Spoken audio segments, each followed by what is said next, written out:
You're live. Let me get everything refreshed. Get my notes pulled up. Get chat pulled up. And we'll get started. Cool. Let's mute this. All right, before we get started really fast, one of my viewers, Taco, put this together for me in Smile Paint, which I think is very lovely, very beautiful, and I really appreciate it. I was not at all expecting him to put something together for me so fast after the channel update the other day. So Taco, thank you very much. I love it. All right, so joining me today is a friend of mine, a game design student at Digipen Institute of Technology, Grant Manor. Howdy. So Grant, go ahead and introduce yourself and let us know like what it is you're studying and what it is you. How do I say this? What's a good icebreaker? What is it you want to get out of making games, if that makes sense? Good question. Cool. So I'm Grant Manor, as T mentions, and I am a design junior. That's the right word at Digipen, which is a game design school that me and Aaron both went to. I'm currently still there, even though it's kind of pissing me off right now, but we can talk about that later. But I guess specifically, I'm studying like level design and systems design, which I suppose would make me into a content designer, is usually what that's called. And junior, so I've been doing this for 3 years. Feels like 30, but yeah. Um, and then as for the question was like, uh, why do I want to, or what do I want to get out of making games? Is that correct? Yeah, or yeah, what do you get out of making games? Why do you do it? What got you into making games as a career path? So, I guess to go all the way back, I was just super fascinated by games as a small kid, and like I always loved playing them. And I think uh, my mom showed me this a while back that like on some like third grade essay I wrote, I said like I want to make video games for a living. So like cool that it kind of all came full circle there. But yeah, like Very I've nice. always been definitely like super into games as a medium just for entertainment, but also as like art too. And the artistic side is kind of what I really engage with as far as like I like making something and then kind of like seeing how someone reacts to it. Like Mm. ideally they react positively, but like it's also interesting to like see like based on what choices I made if they thought something was weird or frustrating, and then like I could take that feedback and try to make it better, or if I'm feeling particularly sadistic, try to make that issue even more pronounced. Although that's less advisable unless you're trying to make a rage game. Right. um, but yeah, I guess I just really like kind of making something and then showing it to someone, because like it's really gratifying to see like people have find enjoyment in my games through whatever means, like even if they do some completely random stuff that like I wasn't intending them to do. It's cool to just like see that someone is engaging with my work and like actually finding like meaning from it, I guess. Yeah, games are really satisfying, I would say, in that regard, to be able to put something together and have someone engage with it, and just to see the look on their face as they just, like stumble through the controls or get to a moment or make a decision. That can be really powerful. Yeah, definitely. Cool. Well, thank you for coming onto the show and being the sort of guinea pig for this series. I really Yeah, appreciate it. yeah, thanks for having Um, me. oh, of course. So, for everybody watching, the format that we're going for today is going to be playing through a few of Grant's games. I'll like shut off the face cam and the chat bar and everything, and I'll just sort of talk in the background, point things out as we go, and talk about either game design features or like you know, different stuff like that.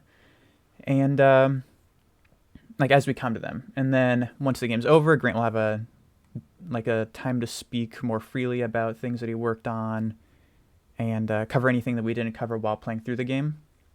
And then after we're done with all of the games, I'll hit him with an interview. and that'll be really fun. So hopefully you guys enjoy, and we'll be rather interested by some of these games. So hope you guys enjoy it. We're going to start with extreme rock climbing. Let me get my face cam turned off. There we go. All right. So this is the first game of yours. Oh, wow, that's a little loud. That I ever remember playing.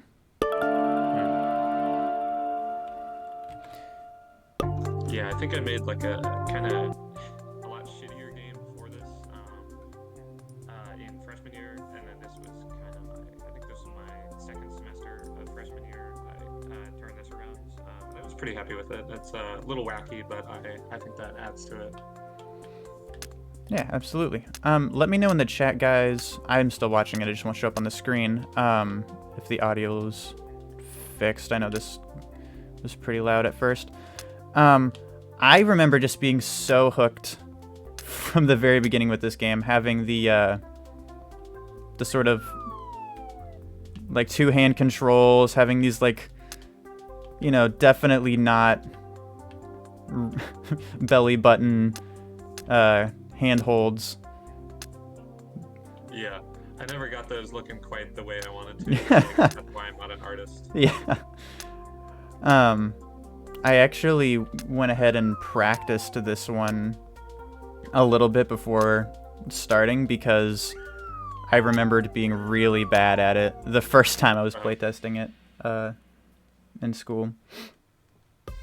Yeah, this one's kind of, I mean, I wouldn't say I designed it to be like hard to play, but I like tried to design it with kind of sort of like the quap or like mount your friends style gameplay where like you can control it, but like it's always just a little bit like unusual, I guess.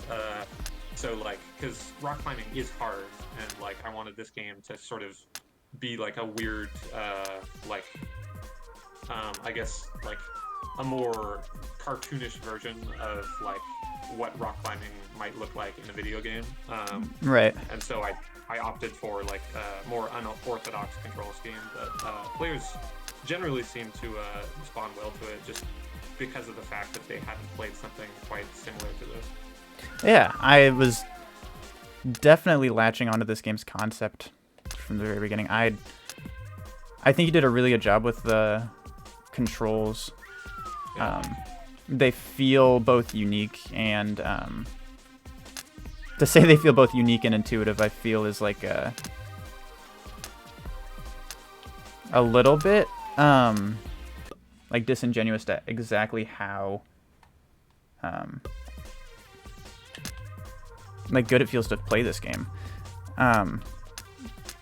Like how do I explain this? I don't know. Like I don't feel like it says enough. I feel like it's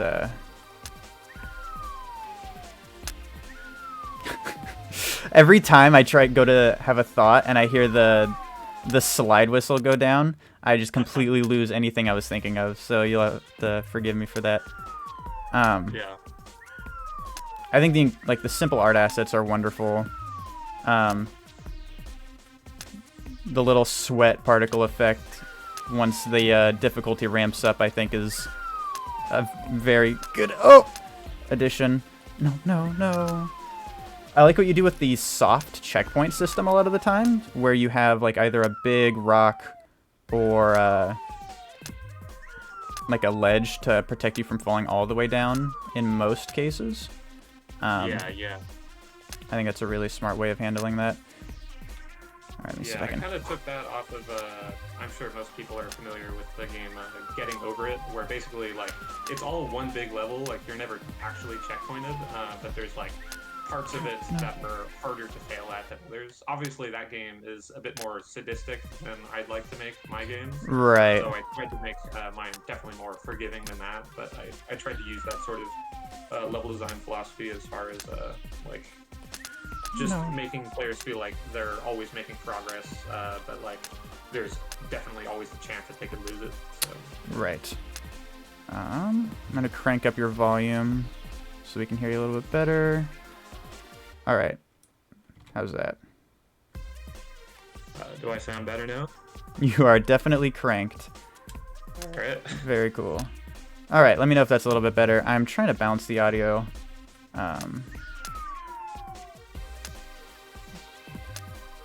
Oof. I have not had to balance it for Discord in quite a while. Usually I'm in a... Oh, no. We're okay. Oh. No! Ah. We're okay. We're okay. All right, where do we go from here? No, you... Yeah. Not high enough. Oh. I definitely thought these were like cookies the first time I played. I don't know why. Like Cocoa Puffs? Cereal man. Yeah. There we go. There we go. Now we're talking. Yeah, I think the inspiration from... No! Oh! I think the inspiration from Getting Over It is pretty clear, and I think you did a really good job of like learning lessons from that game. And I think that's something that's honestly much easier said than done. Like if somebody says, "Oh, you should look at like Ori or Hollow Knight. It's a great 2D platformer. It would work really well for that project you're working on." Like getting the most out of that game for inspiration. Yeah, I would definitely say that one of the things that I enjoy the most about like kind of tackling a new idea or like figuring out kind of like how I want the system to work is find kind of examples of similar games that I also liked, or at least that I found was interesting, like tried something new and hopefully did it well. And just sort of like figure out what works about that system in general, but then also like kind of in relation to my system, because like as you said, I feel like a lot of people when they try to pull inspiration from a different project, it's not always necessarily in the ways that would benefit their project the most. So I'm glad that you feel the same way I do about this one. Yeah, I think you did a really good job with this project, and it was one of the few projects in that class that used a controller.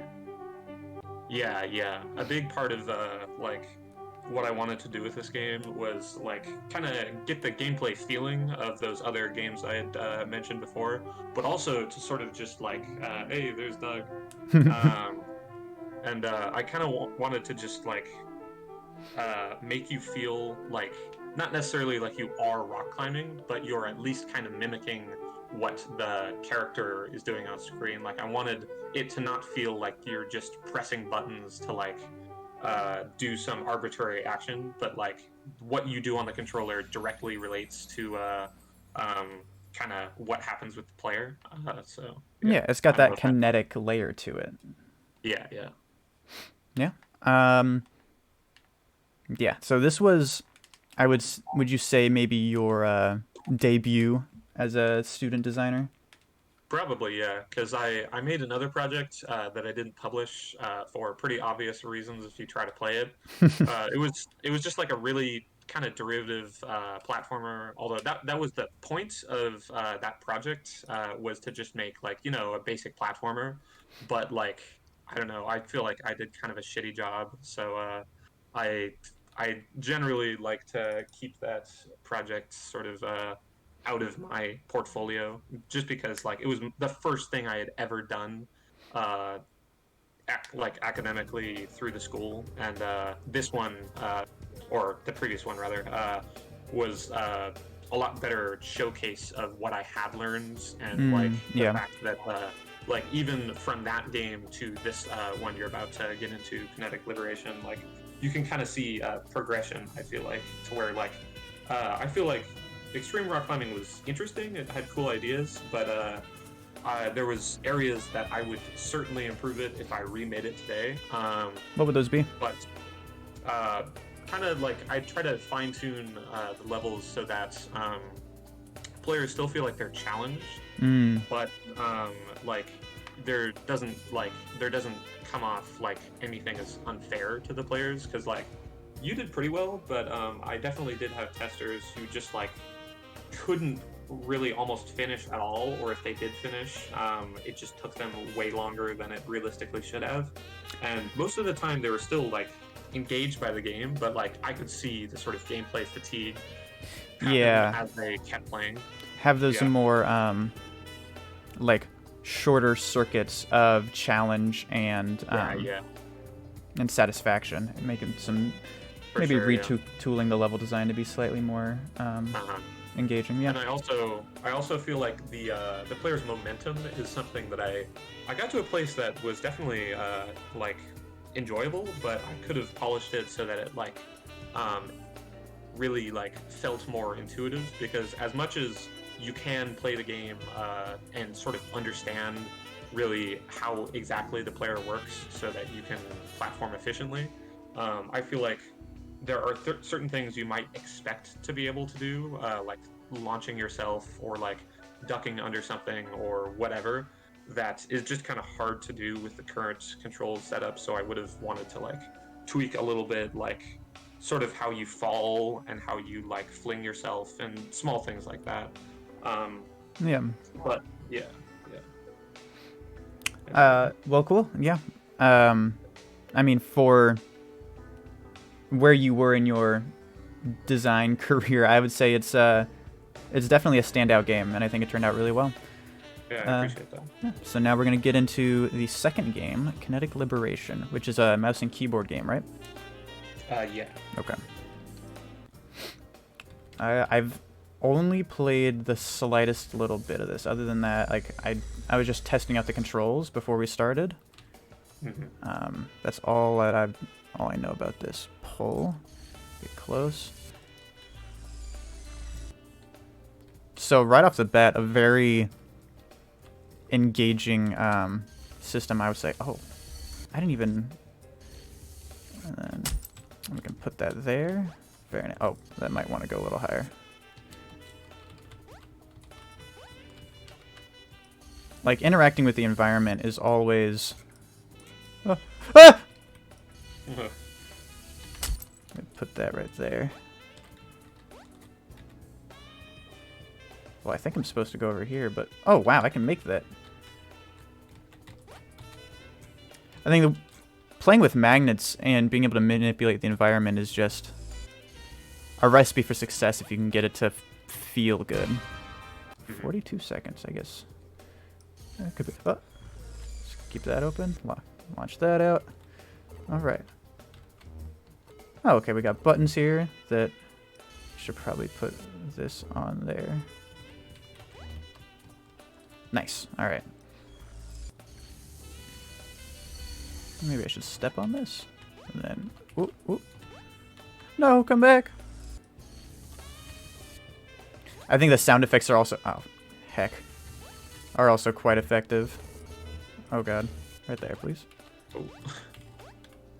Please. There we go. Oh, wait. Do I need to bring it back up here? Yeah, we do. Alright. Let's grab that bad boy. Very nice. Send him up there. Oh, wait. I need that. Come back here. And then... Nice. Oh, what is it? Oh! It looks like some live wires. Or... something scary. Just a bunch of the ceiling. I like it. I like it. Pull this up. I should probably get that propped open. No, go back up there. Oh, you know what? Wait, can we freeze that up there? Oh, very nice. Oh, and the exit's back upstairs. I see, I see.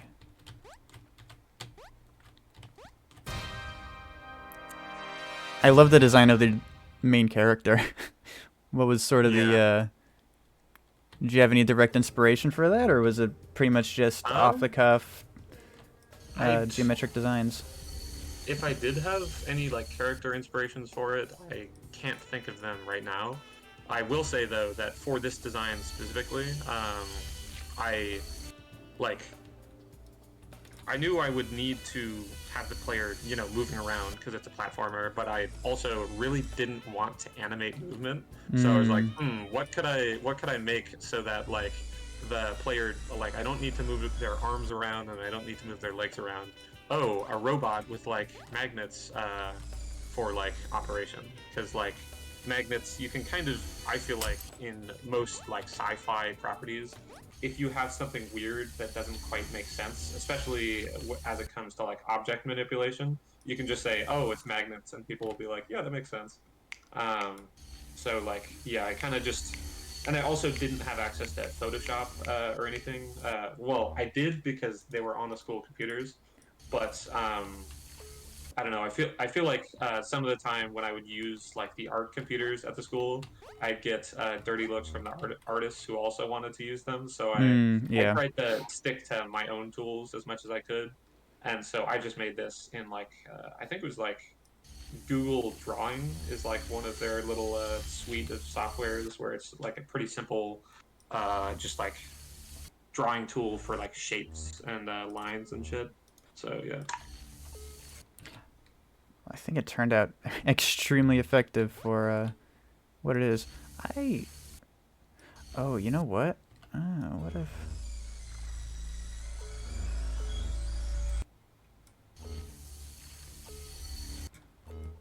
Oh wait, can I grab that from over there? There we go. So what if we put... Wait, what am I missing now? Oh, no, come back here. I definitely thought these lasers would kill me if I walked through them. Yeah, that was one issue I ran into, that I wanted to try to like get some better signifiers to show that that wouldn't be the case, but I just kind of ran out of time there. Although I will say that that last puzzle you just solved was probably my favorite in the game because like it's so simple, right? Like Right. all you have to do really is move like one object over, but like it's kind of deceptively simple. So like a lot of players spent a lot of time on it, which makes sense because like there's not too much to tell you kind of what's going on. But then like other people who like figured out what I was going for just solved it immediately, and that was really cool to see. Like some players could do it in 10 seconds and other players would take like 5 minutes. Yeah, that's... It's really interesting to have that. Sort of like like with Portal, how there are some people who are like who will go for the time trials or to do it as fast as they can. Oh boy, I need that block back. And there are some people who just like really struggle to get through it. It adds. It feels like it's satisfying for different kinds of players. And then to be able to solve it faster, to be able to solve it first is more satisfying. Oh man. Wait, can I? Oh, that was a bad idea. This game should be flagged for sexual content. That is a. Oh, is that what he said? Sexual? Ah, well, I see. So being slightly illiterate did make that more difficult and confusing for me. A good zinger. But it is a good zinger. I see. So what do we need to do? We need to have the block. Oh, or do we? Oh, actually. Go over there for now.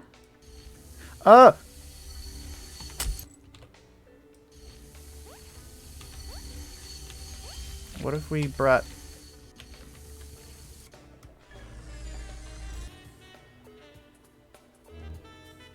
No, it doesn't align. I was really hoping it would. I could just send it from over there. I've actually never seen someone try to solve it that way. That's pretty cool. I was really hoping that that was the...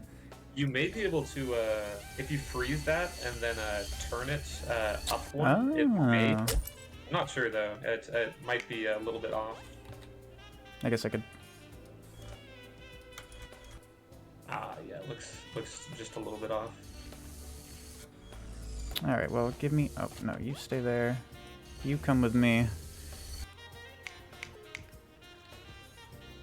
If I had you do this while I was making it, I would absolutely change the level, though, so that maneuver would have been possible, because I think that's a interesting way to solve it, for sure. Oh, goodness. Go back up to where you belong. Well, now I'm definitely stuck. Alright, well, come with me. I love how much this feels like a sandbox. Like, being able to move pretty much anything unfreeze. Yeah, I like that kind of, like, I always had a, like, intended solution in mind for each puzzle, but, like, there are ways you can kind of, like, cheese it or, like, just try new maneuvers that I think is pretty interesting.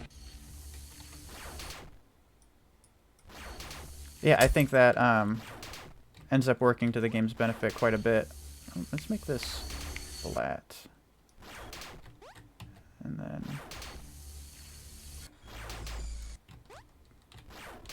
Oh, goodness. Oh, come back.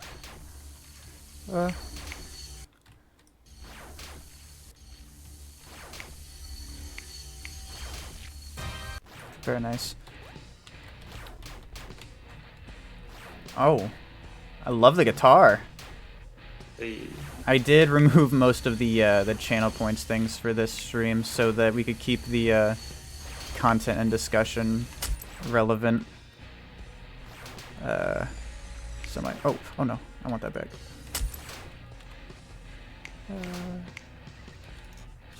Push it like...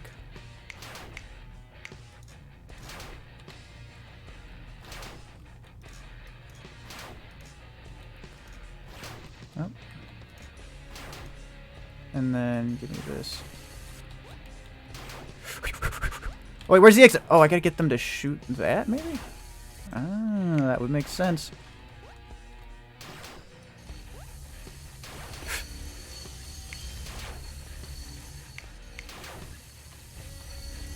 Alright. Oh, I forgot to lock it.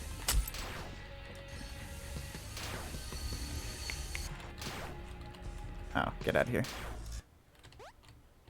Oh, it's the speaker! I noticed that last time and was going to say something about it, but I immediately forgot. Noticed what? That the triangle is the speaker. Yeah. And if you unplugged it, it unplugs the music. Oh, man. I could have maybe made my own art asset for that so it looked a little more like a speaker, but yeah. Good that you were able to figure it out. And I saw Doug ask a question about the antagonist. Yeah, so the antagonist is the person delivering the lines from the speaker. Most people, while they play, don't really pay too much attention to the dialogue they're talking during it. But it kind of, like, as you go, gives you some, like, small tips about, like, what maybe you should do in the level, and also kind of just, like, he sort of just, like, antagonizes you the whole way through. As an antagonist does.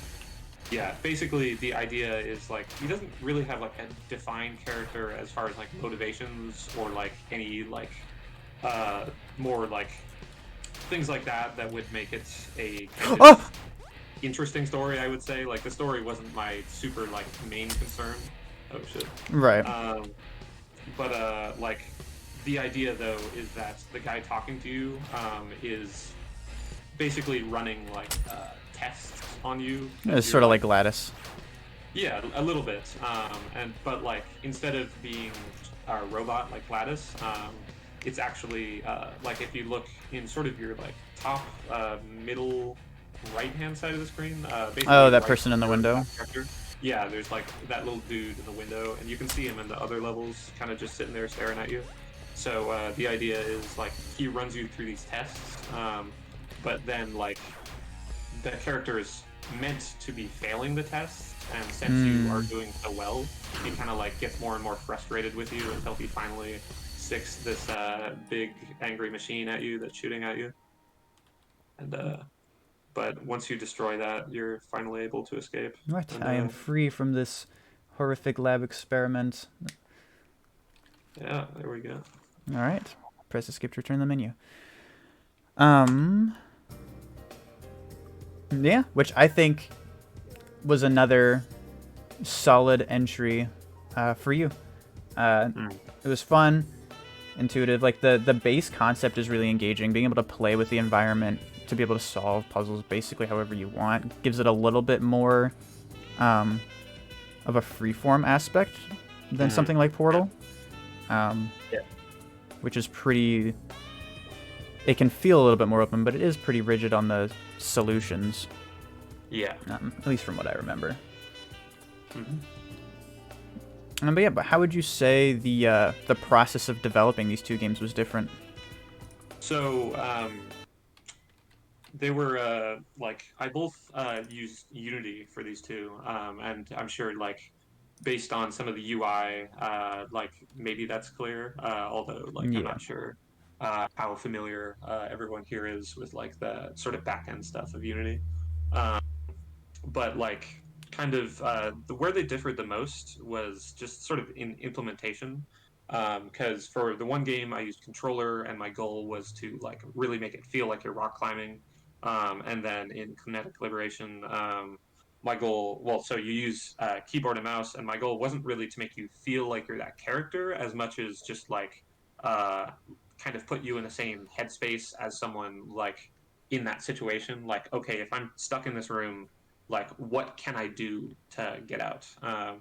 And so it's sort of just like a process of elimination of like, okay, this is what this does. Like maybe I should try this, and it feels pretty organic that you're able to just like experiment with stuff and like eventually figure out kind of how to escape. But yeah, Yeah. I think you again succeeded in your goal there. It's more of like a headspace uh, type of thing going on than like a feeling.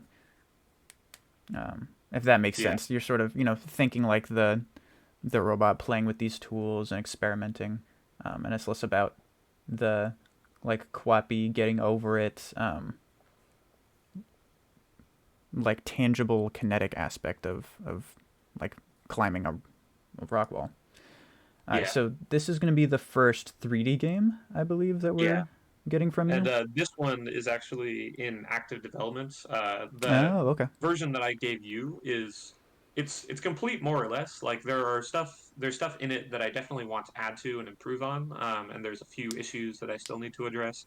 Hopefully, you don't run into those. But basically, it's like the assignment that I made this for was a vertical slice of the final product, which Mm, basically, if anyone doesn't know what that means, it's kind of like representative gameplay of like the entire experience. So like it should feel and look like the end product, but it's like one section of it. So like this vertical slice is of the tutorial, but you could really do it of like anything. Like just like for example, in like Cyberpunk, they had that before it was released, they showed off that like 40-minute gameplay footage of like this one mission where you go to the Maelstrom gang and there's like multiple paths. That was like a vertical slice of their like kind of prologue sequence. So that's a right. bit wordy, but yeah, that's basically the idea behind what this is. Is it's just like kind of an idea of what the rest of the game will end up being. Gotcha. All right. Well, let's check it out. And this is a controller Yeah. game. All right. Grandpa's here. Grandpa's here. Oh goodness, you're so big. I didn't even recognize you. I hear you just had a birthday. Is that right? Yeah, I'm this many. You can't see my face. I just realized I was holding up my fingers. No, that's wonderful. Guess what? Grandpa has a gift for you. A plant, just like all of yours. This one is extra special. If you water it every day, it'll grow big like you. Thanks, Grandpa. I love you for 100 years. It's very sweet of you. Love you too forever and ever. End. All right.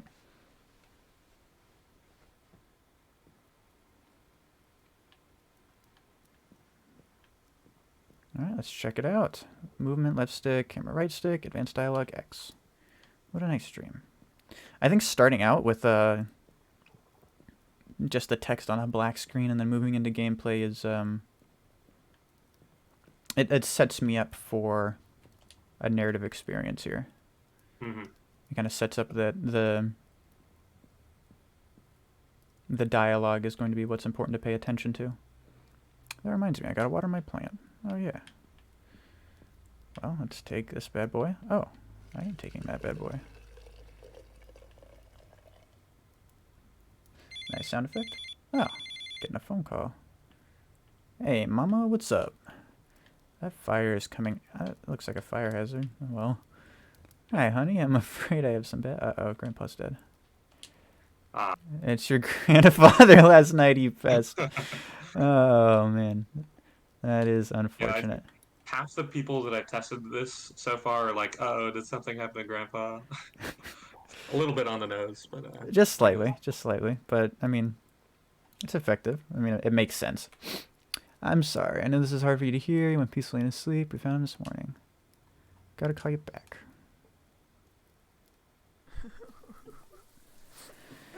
Yep. Oh, man, I got a cough.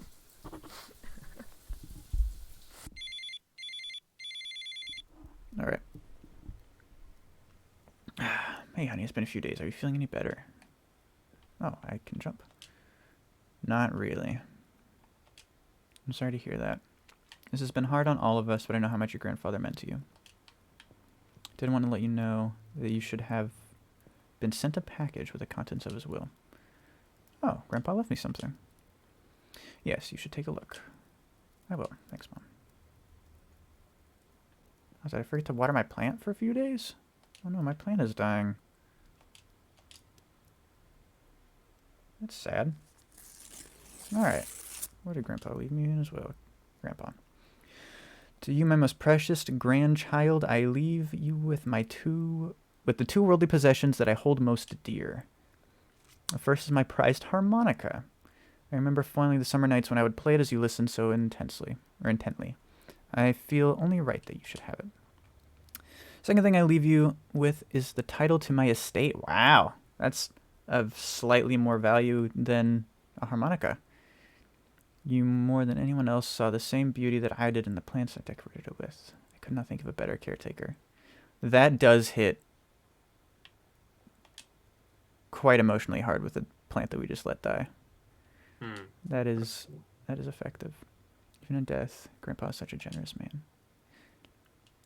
I wonder if it still sounds as good as I remember. Click the left stick to toggle harmonica. Move the left stick to tune it. Hold right trigger to play it. Okay.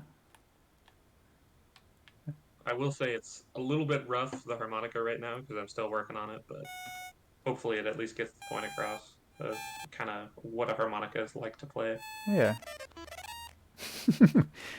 um. Oh. My plant came back to life? It does still look dead. But I will believe me. Guess this harmonica is special. To be continued. Yeah.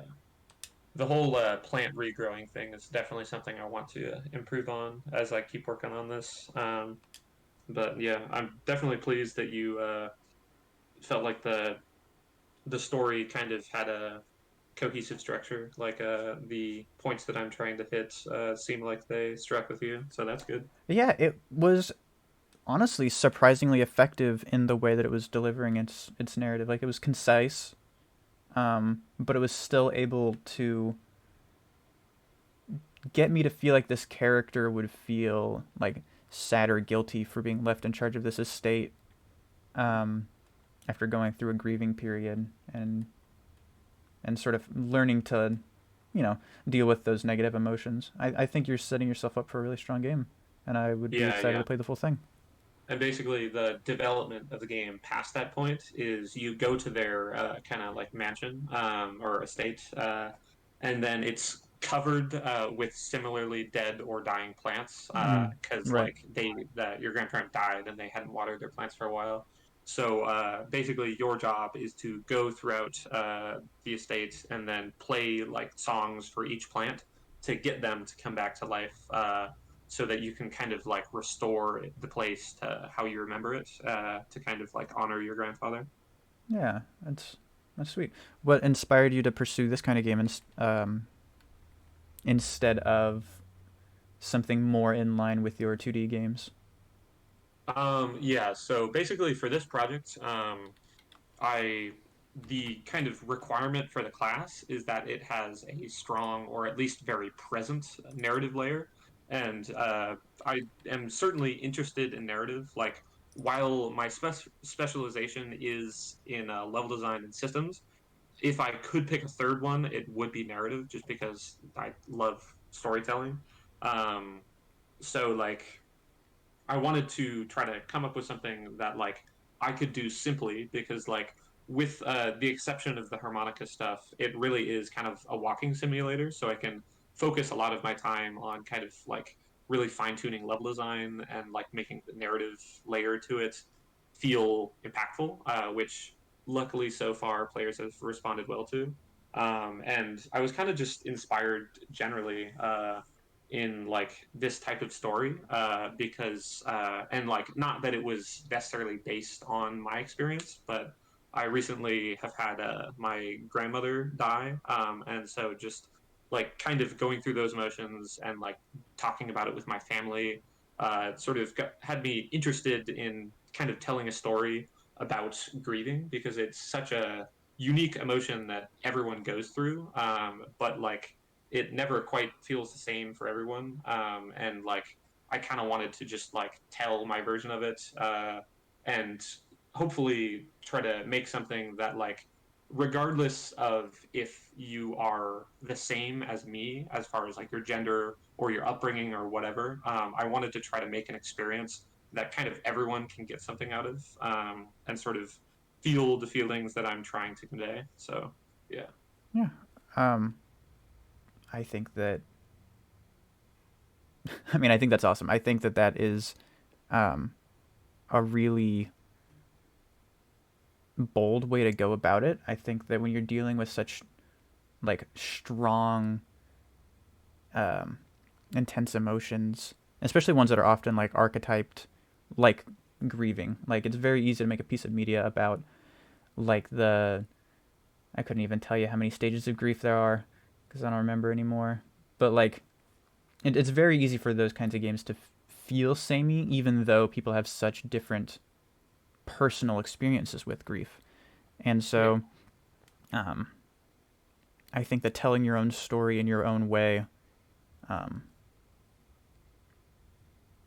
is admirable, and I think you're setting yourself up with success in the way that you had started the project. And I think the vertical slice is a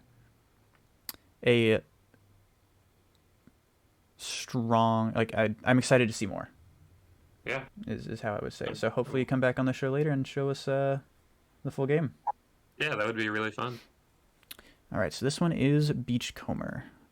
And when you were sending me all of the games to play, I was like, man, why does it keep telling me that there's already Beachcomber on my computer? Like, what is this? And I remember that I had play tested it for you back when you were developing it. So I am familiar with this game, and I'm very excited to show everybody else. Yeah, and this is a little bit of a return to form as far as my like, I guess I would say, wacky style of making games. Less so than the last one we just played. All right, so we're here on a beach. It's called Beachcomber. Got a metal detector. We got a shovel. We know what's going on. Yellow, green. There it is. Found a rare dime. Ooh. Got some music over here. Somebody left a radio on the beach. Very nice. Let's go find some more loot. Pretty intuitive controls. I got so much sunlight left in the day. Got a countdown timer. I'm apparently Larry the Pickle from VeggieTales, but that's understandable. Larry's got to make a living. Oh, I was like, what do you mean, Larry the Pickle? And then I saw yourself looking that Yeah. up.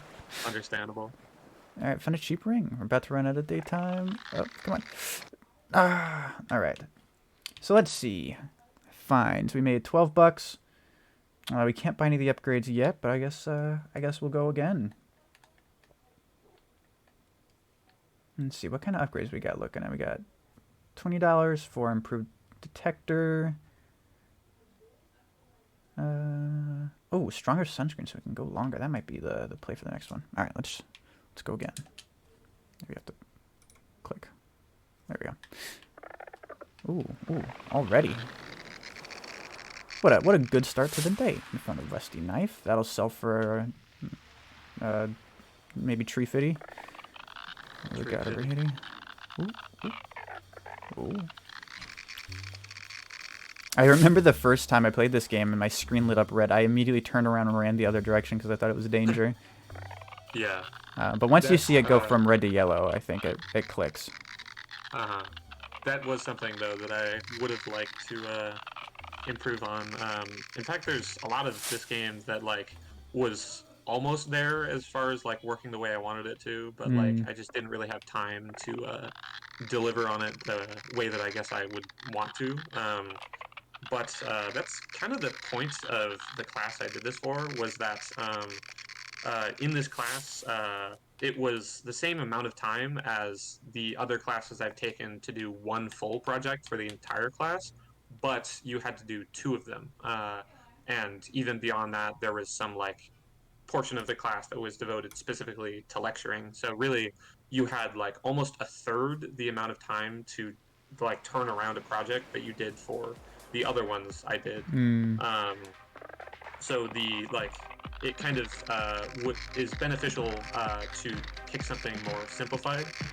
So that's why I opted for like there's only one level and there's really only one action you're performing. Right. Well, it's very 2, focused. Yeah. And like I think I got it to a decent point.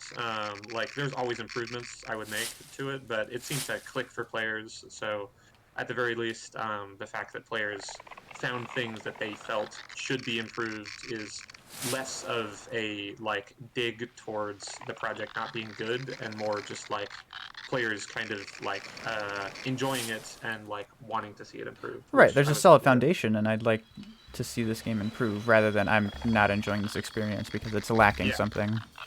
Yeah, exactly. Give me loot, where is it? Where is it? Oh, you're around here somewhere. Oh, there we go. Expensive necklace, ooh. Should sell for, slightly more than tree fitty, hopefully. Did you make this metal detector and shovel? No, it was actually, that is like hands down the luckiest find I've ever had while making games. Is I was like, gee, I'm making this game about metal detectors. There's almost no games about metal detectors, at least almost no games that are good about metal detectors. No shade to the people who have also made metal detector games. But I just like was like, I guess I'll try searching for like metal detector on the Unity asset store, and like there was only one thing that came up, and it was that asset. So like, Wow. I lucked out pretty well there. Yeah. And then found a secret hatch, went inside, and some spooky lights, ominous music, very unsettling lighting. We've been detecting you. What a lovely ending to the game. Yeah. I basically like I know that's a pretty wacky end, but like pretty much I had built the basic foundation for the game, and I was like, okay, well, I have this, but like there's no real structure to the game, so like I need to figure something out. So I just like sat down with my roommates and we were just like just talking random like stupid ideas for like what could happen, and like what we landed on was, what if you bought like such a powerful metal detector that you like found an underground secret military base and they kidnapped you, and that's what I ended up going with. So yeah. Well, it was definitely returned to form with the little bit of a wacky element, and I think this was the first game of yours where I went, "Wow, this is a Grant game." Yeah, I was really happy to hear you say that when you mentioned it to me after the playtest. I loved it. I even made a note to myself yesterday. I was like, man, I gotta ask him what's the deal with that ending. Like, if there's some sort of like hidden metaphor or something going on, or No, like it's how just it came to stupid. be. All right, well, overall, yeah, very focused experience, and I think which makes the twist ending, I guess you could call it, even that much more effective. Hmm. Um, it's silly. It's not quite jarring, um, and yeah, I really enjoyed it. Cool. What was other than the time restraint? What were there any like things you really struggled with developing this one? So I kind of a lot of the struggles that I had with this project was sort of just down to me not being familiar with 3D very much, because I did do one project before this in 3D in that same class, Mm, which I had kind of similar issues with as far as just like not really knowing what I should be doing or how to go about stuff because I had never worked in 3D before, or at least not in like a meaningful degree. yeah. So like I kind of just set up the project really shitty. I could go in now and like make improvements to the game and try to like get it to a better point to like what I had originally envisioned for like all of the different systems I wanted and like all that shit. But like ultimately I figured that like the game was so like art like horrendously put together that like I never want to touch it again. Which is kind of just down to my own like programming and experience as well as just like being a bit confused as far as like how exactly Unity works in 3D. But it was certainly helpful just having done the project in general to like now I feel like I'm much better and much more comfortable working in 3D and working in Unity. So like as much as I did run into a lot of problems with it, I think it was beneficial overall because I learned a lot from it.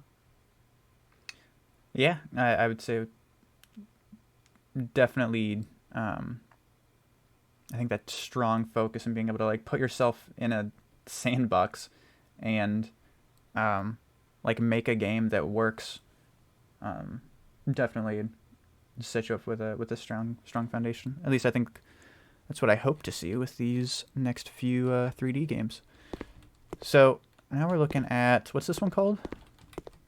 This one, I don't think I gave it a title because it was really just like basically this was for my first level design class, and this I think if I remember right, I did do this before the one you just played, so this is Okay. technically a little bit newer or like older. But like I didn't really do much custom scripting here, and I used like a player controller that was provided for the class. Just because the basically the idea behind this one was to kind of just like make the entire like development of this project just focused on the level design and like your narrative layer so that you could like deliver an interesting and hopefully unique experience. Um, yeah. Yeah, at least And to begin with, it's got a compelling texture to it, like almost like a the Return of the Obra Dinn, hmm. or I don't know the Actually, name of the game I'm thinking looking at of. this, not sure why, but I think the version I have of this is different than the version you're playing, which is a bit unusual. But I mean, Interesting. I think whatever version you're playing, I think has everything that's like is necessary to like finish the game. Well, I guess we'll find Uh, out. yeah, And it if would be not, a that little I'm disappointing if gonna this was fail like you. a half-finished build. Um, oh, you know what? Now looking at the interior, I'm thinking maybe this is going to be a bit harder because this is unlit completely. Oh, that's kind of disappointing. I thought I gave you like the most updated version of this. That's my bad, I guess. Shit. It's okay. I'm gonna explore in the dark a little bit. If you want to talk about the process of like developing this level.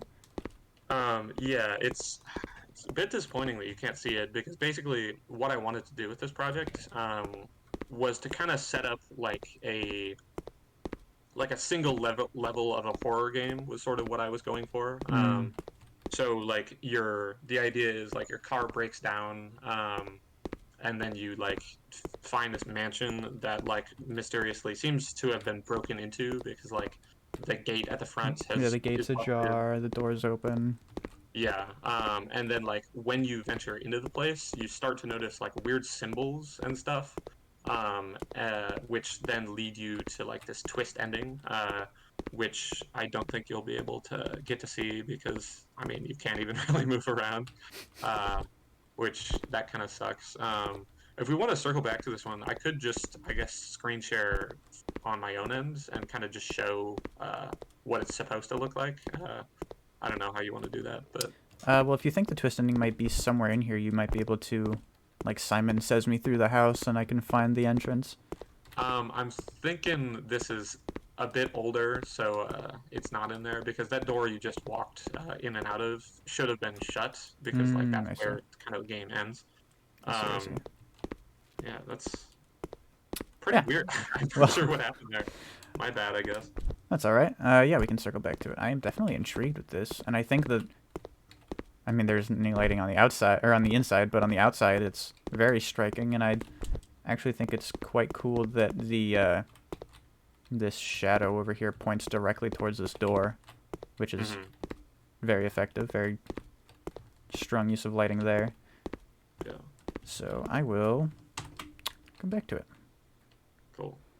Yeah, because the final version definitely had a lot of like extra ambience, and I like to the Hmm. whole like outside courtyard area, I added this like standing fog, which looked really sick. And yeah, Ooh, very yeah, interesting. All right, well, let's check out. What's this called? Edge of Midnight, I believe. yeah. That's the bit of a working title. I mean, it's been a working title since like several months ago, so I don't know if we'll ever get a better name for our game. But this is another one that's in like current active developments, Right. This is work in where progress, active development, and this is yeah, a team project. Have there been? Is yes, this the yes. first and only team project on the roster for today? So there is one other team project, but that one was two players, so I think that might be better to take a look at for another day. Because also one of the other people who worked on that team project with me is someone that like was I think also interested in coming on and doing this, Oh so yeah. would be cool to yeah. Um, Ouch, very nice. but yeah, so this one is like Ooh. my junior team project that I'm working on with my like team of I think right now we're at like 15 or 16 people. And obviously it's in 3D. So this is while I had made a few of the 3D games like the couple you saw uh, before getting into this is the first experience I have had with Unreal Engine. And Hmm. oh shit, you were able to sneak past the damn. That's Nothing can hold me back. um, I think an artist went in and made some adjustments to that first level. So like some stuff got disorganized. Like as I said, this is an active development. So I think Ooh, a actually you threat might want to meter. go back in there. You sort of broke the game a little bit, Ah, I which is see. fine. Yeah. So I think if you head back in there, what's Oh, here we supposed to go. happen is basically that little like lantern looking thing, those are batteries that you can pick up. And Oh, then now I've got two arrows. I see. And yeah, now and then if you. you deliver batteries to those console things, then it will like upgrade your uh, gravity gun tool that you use to manipulate objects with. And kind of the progression of the game is you activate each terminal to progress through each level. But there was just like a little bit of a geometry issue there that you could sneak past. I see. Well, I love the like that enemy design is very striking. The player's suit is solid. Yeah, I like the the sound R. effects again. The green Uh, outline around things is mhm. cool. Yeah, I've been lucky to work with a really solid team on this, and we've got a project that so far I think has been pretty enjoyable for testers and for us to work on. Yeah, I really like how things get fuzzy when you hold them up to right in front of you, so you can see through them. Yeah, I that was actually a change that I requested because like I noticed that like while I would just run through tests to make sure that my levels looked okay, I always noticed that like I would kind of avoid trying to use objects and like basically position them to shoot at other stuff, just because it like I don't know like it was hard to aim, and so like little things like that is Whoa. Yeah. Very nice. Oh, okay. I jumped on I'm a a... little bit on a delay because Oh, I see. I jumped on the I'm jump pad. It Yeah, yeah. spooked me.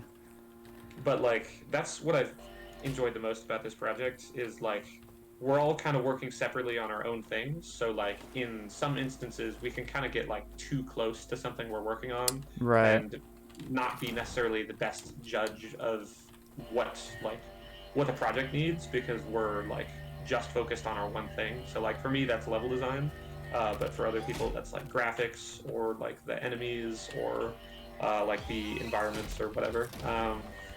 And so it's just cool to be able to like have everyone be testing off the same build as the project, and then like someone who is not in the design department might be like, oh hey, this like feels a little weird, or like this doesn't seem to be working the way that you intended it to, and then we can kind of like adjust things as we go to like fit the needs of the project, which has been super fulfilling.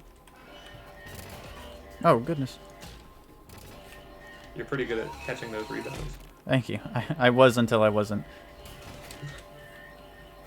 Oh, I see. And then this is where we dunk.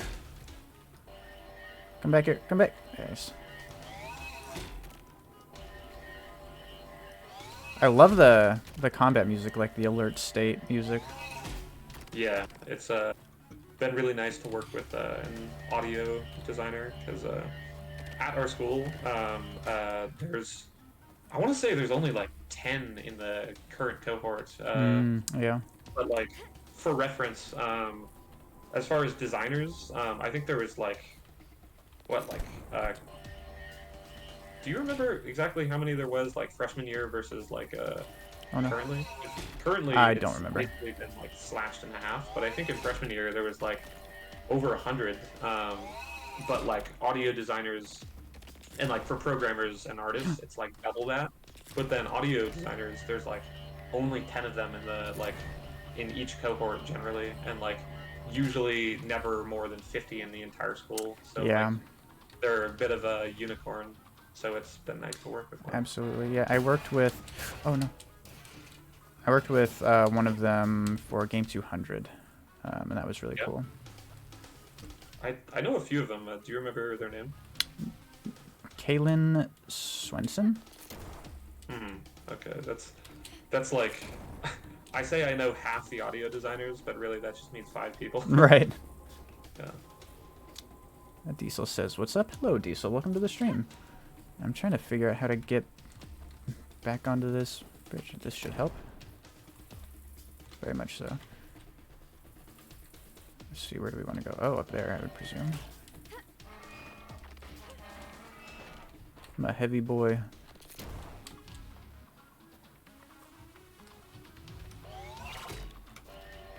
Get out of here.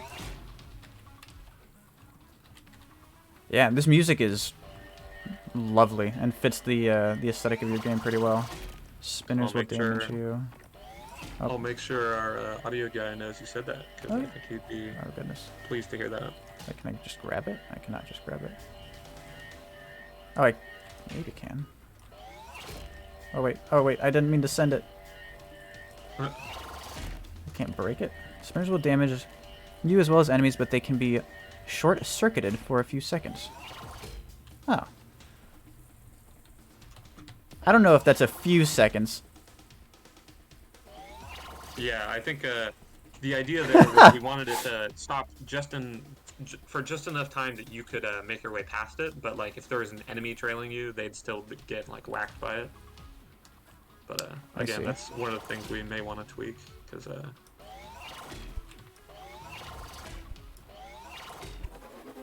nice.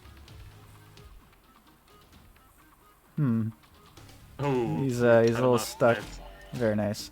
All right. Oh, now he's gone. Oh shit! Oh my god.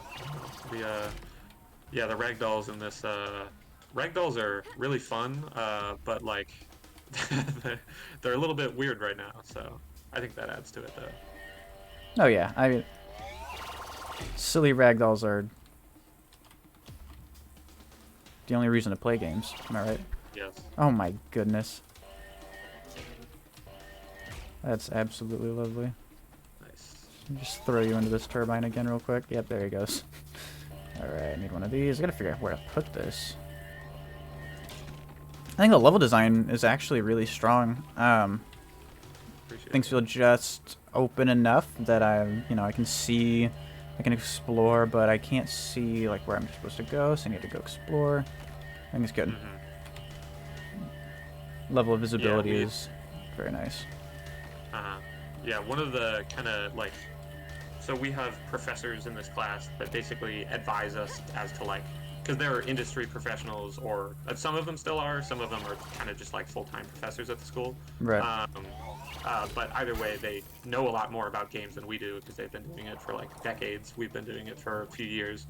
And like, what they always say is we offer advice, but we don't tell you what to do. So part of the advice that they had been giving us since pretty much the start of the class was like, make the level smaller, make the level smaller. Was like, I would be actively working on it and I hadn't filled in the level with like everything that I meant to get to like in its final version. So they, until only recently, weren't able to see like really the true scope of what we were going for. And like their constant advice was, to like make things more compacted and kind of like make it more like to where you could like see everything and go everywhere pretty quickly, which like for most projects in this class makes sense, but like ours is kind of about exploration and like experimentation. So I wanted players to really feel like areas are large enough to where there's like stuff to discover, but not so big that they feel like they're like doing a ton of backtracking or any stuff like that.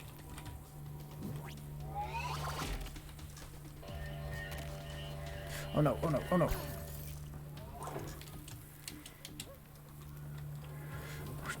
Oh god, oh god, oh there's more, oh god. This is probably a tutorial message that we should add in there.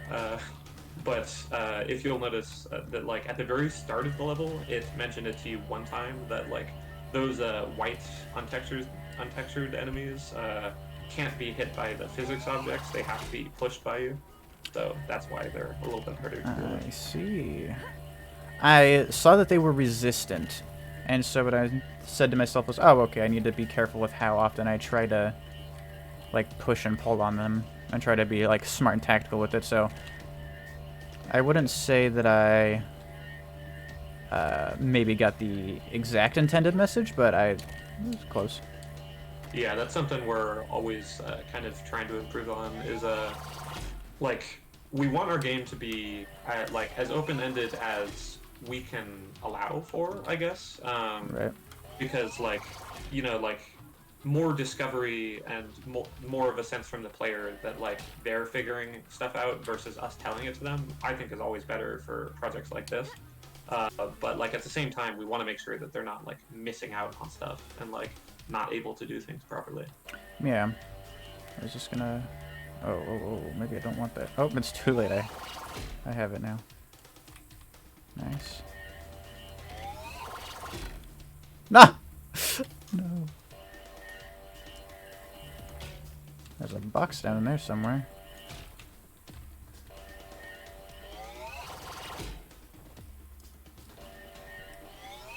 Oh wait, where's a red boy? There he is. Okay, let's go towards... Ow. Maybe I should try to... Oh no, did I die? I definitely did die. Yeah, I mean, definitely play the way that you see fit, but what I will say about this level is kind of the intention was to sort of put in enough enemies that it would be a bit unreasonable for players to engage with all of them. Like, Right. for performance purposes, we weren't able to like coat every single surface in the level with enemies. But like that's kind of the vibe I was going for as far as level design, where like it's so covered in enemies that like your only hope is to kind of just like get away from them, more or less. Yeah. I definitely see, yes. Oh no. Oh no. That's typically the way that I play video games anyways. My friends and I actually call it the skinny strat, where you run as fast as you possibly can through an area, interacting with as few enemies as possible. Oh no. Give me that back.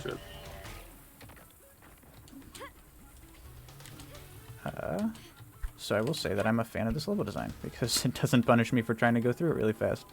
Yeah.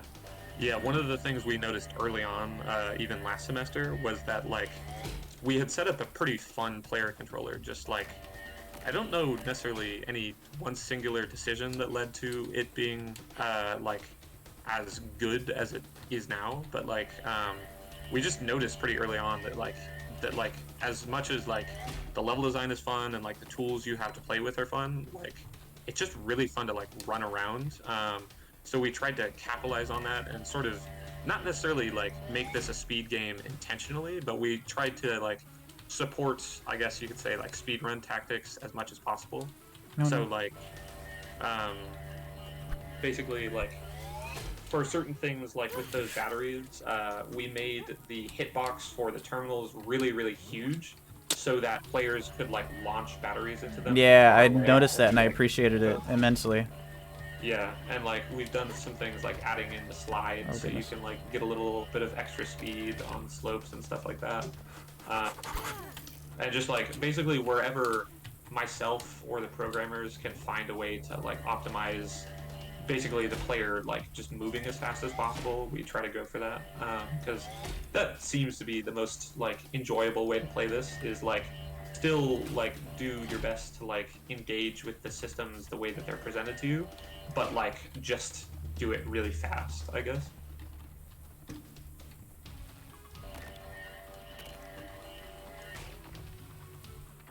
I would like to stand on this box, but it doesn't want to cooperate. There we go. Oh shit, that's weird. Oh my god. This is a particularly stubborn box. Oh boy. Oh boy. Yeah, there's a little bit of a prop surf issue that we have right now. Yeah. One thing that might help you out here, this was taught like a little bit in the tutorial, but it just wasn't honed in on as much as I feel like players should know about this feature. But basically, as well as being able to push objects and enemies, you can also push yourself. So like if you aim at the ground and do like a full charge, you can kind of get like a almost like a rocket jump type thing. That is quite fun. Yeah, so like if there's like a small gap where like one of those wall platform things doesn't quite get you up to where you need to be, you can just push yourself to get the extra distance.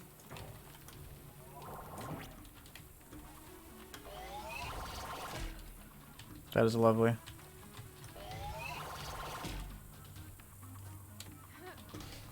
All right, back on track. Oh, and this indicates which ones it activates. That is very handy. Yeah. Hey, buddy.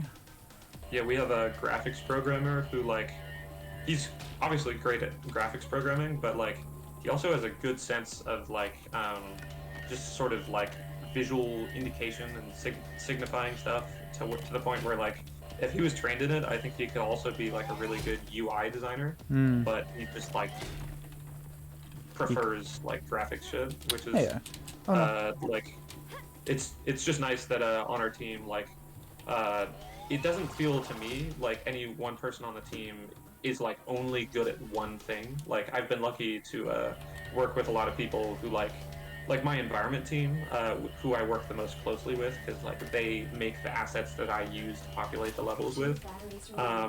They have a really good like design intuition, I guess I could say, where like if there like is a potential issue with an art asset, like maybe not conveying something a certain way or being confusing or whatever, or like the placement of stuff being like counter to like a cohesive experience, they have a pretty good eye as far as like even if they don't know the answer to something, they can kind of like intuit it or like at least know to ask me about it, which has been really nice, so that like we don't run into a lot of like snags where someone does something that like I wouldn't say like stupid thing, but like there's a lot of times where just like because someone's not like um, because someone's not like well versed in like design practices. They just don't know that like, hey, making like an object big and red means that it's threatening, for example.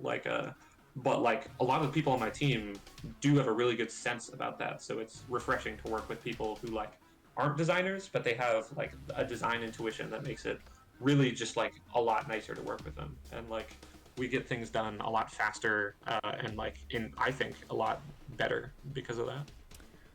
Yeah, that's awesome. I think I would wonder if maybe like 2 or 3 semesters of random designers like losing their shit over the color red or yellow would have something to do with the upperclassmen having a Yeah. stronger sense of like innate design principles. But that is definitely nice when people like, even if they don't know at first, if they are just open to like learn about it and they are like actually interested in design Yeah, yeah. principles, like that goes a Like long ways. a lot of the conversations I have with my environment artists is like not even necessarily like, oh, how should I like what should my art pipeline be? Like what asset should I work on next? Like we still do talk about that kind of thing because that's important. But like I find that a lot of the discussions we have are like, hey, I think this asset is like a little bit weird because like players like might expect one thing and get another. Um, oh, you found the art zoo. Nice. This is just like a little showcase of like a place for artists to dump all the assets they've been working on.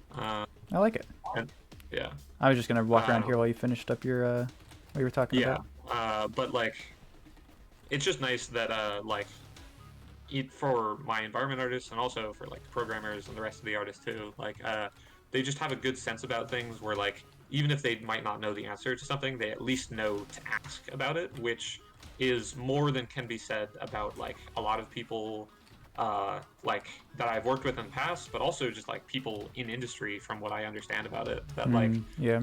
most people kind of are okay with just like only doing their thing and being good at their thing, which is totally fine. Like that makes sense. But like if you don't have good cohesion with your teammates and a good understanding of like why the work that someone else does is important, it's hard to really collaborate properly. So I've been happy that on this team and also on the past like team project that I did, um, like my teammates really do have a good like understanding that like designers are important and like the work that we do has a real impact on the project. So Yeah. that like it's yeah, it's just it's refreshing to work in that kind of environment. So yeah, my team is great, and when this game eventually comes out on, we're trying to get it on Steam once we're finished with it. So whenever that happens, I'd be definitely glad to come back, maybe with a couple team members, and kind of discuss more about it. Yeah, absolutely.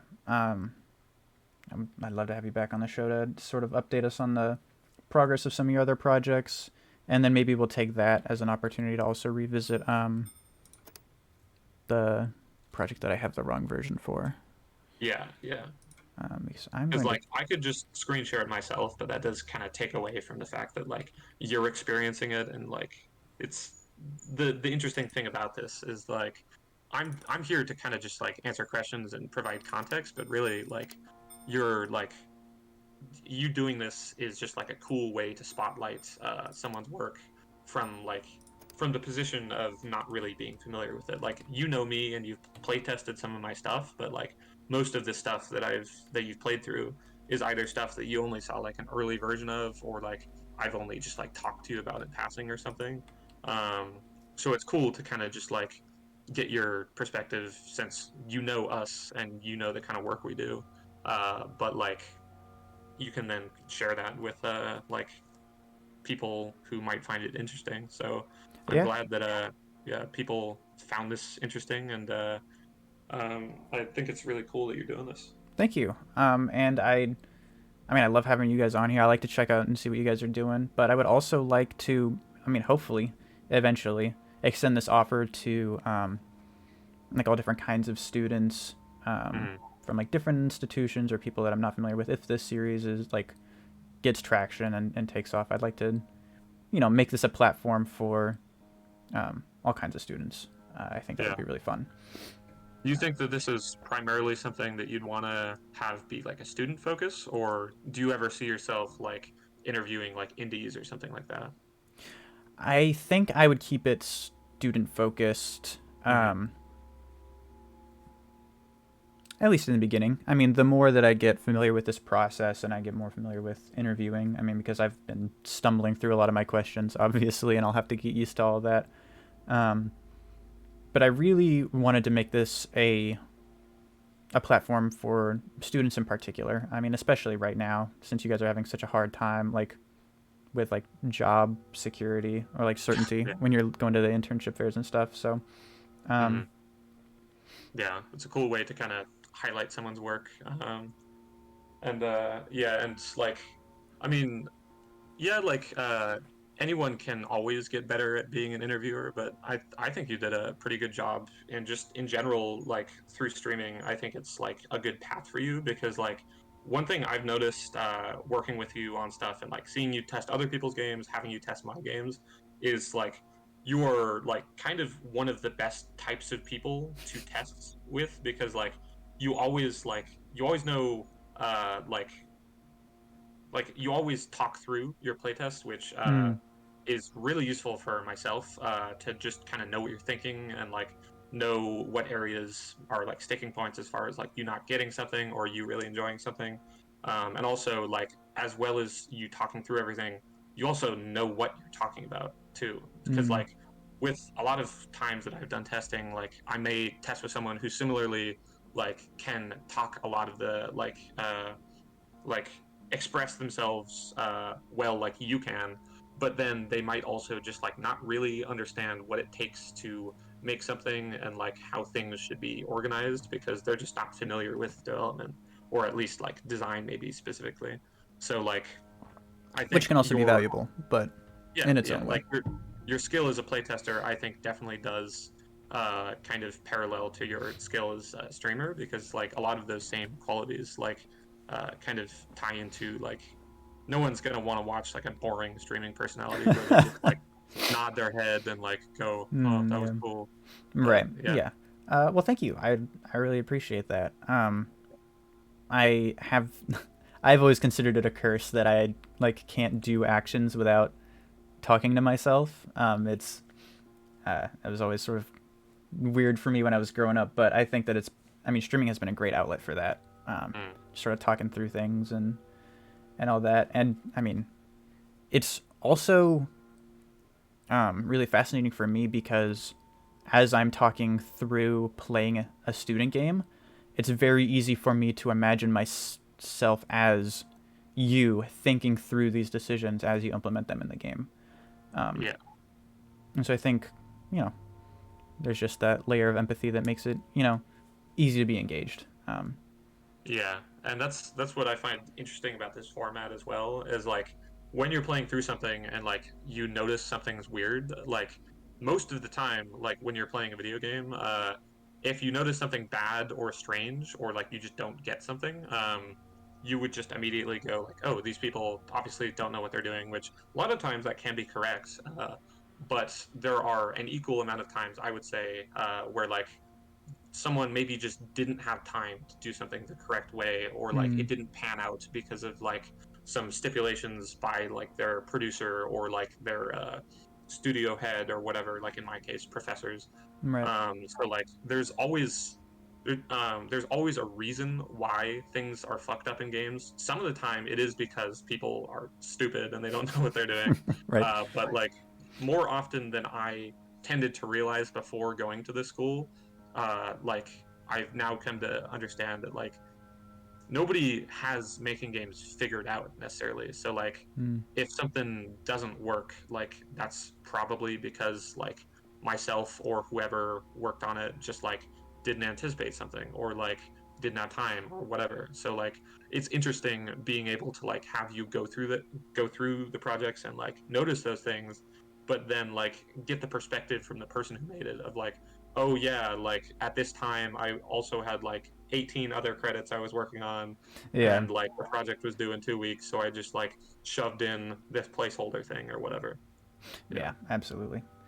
So yeah, I'm gonna go ahead and get into the interview, which is more of like a volley of Q&A as opposed Mm. to what we were doing before. I'm gonna go ahead and look over chat real quick to see if I missed anything.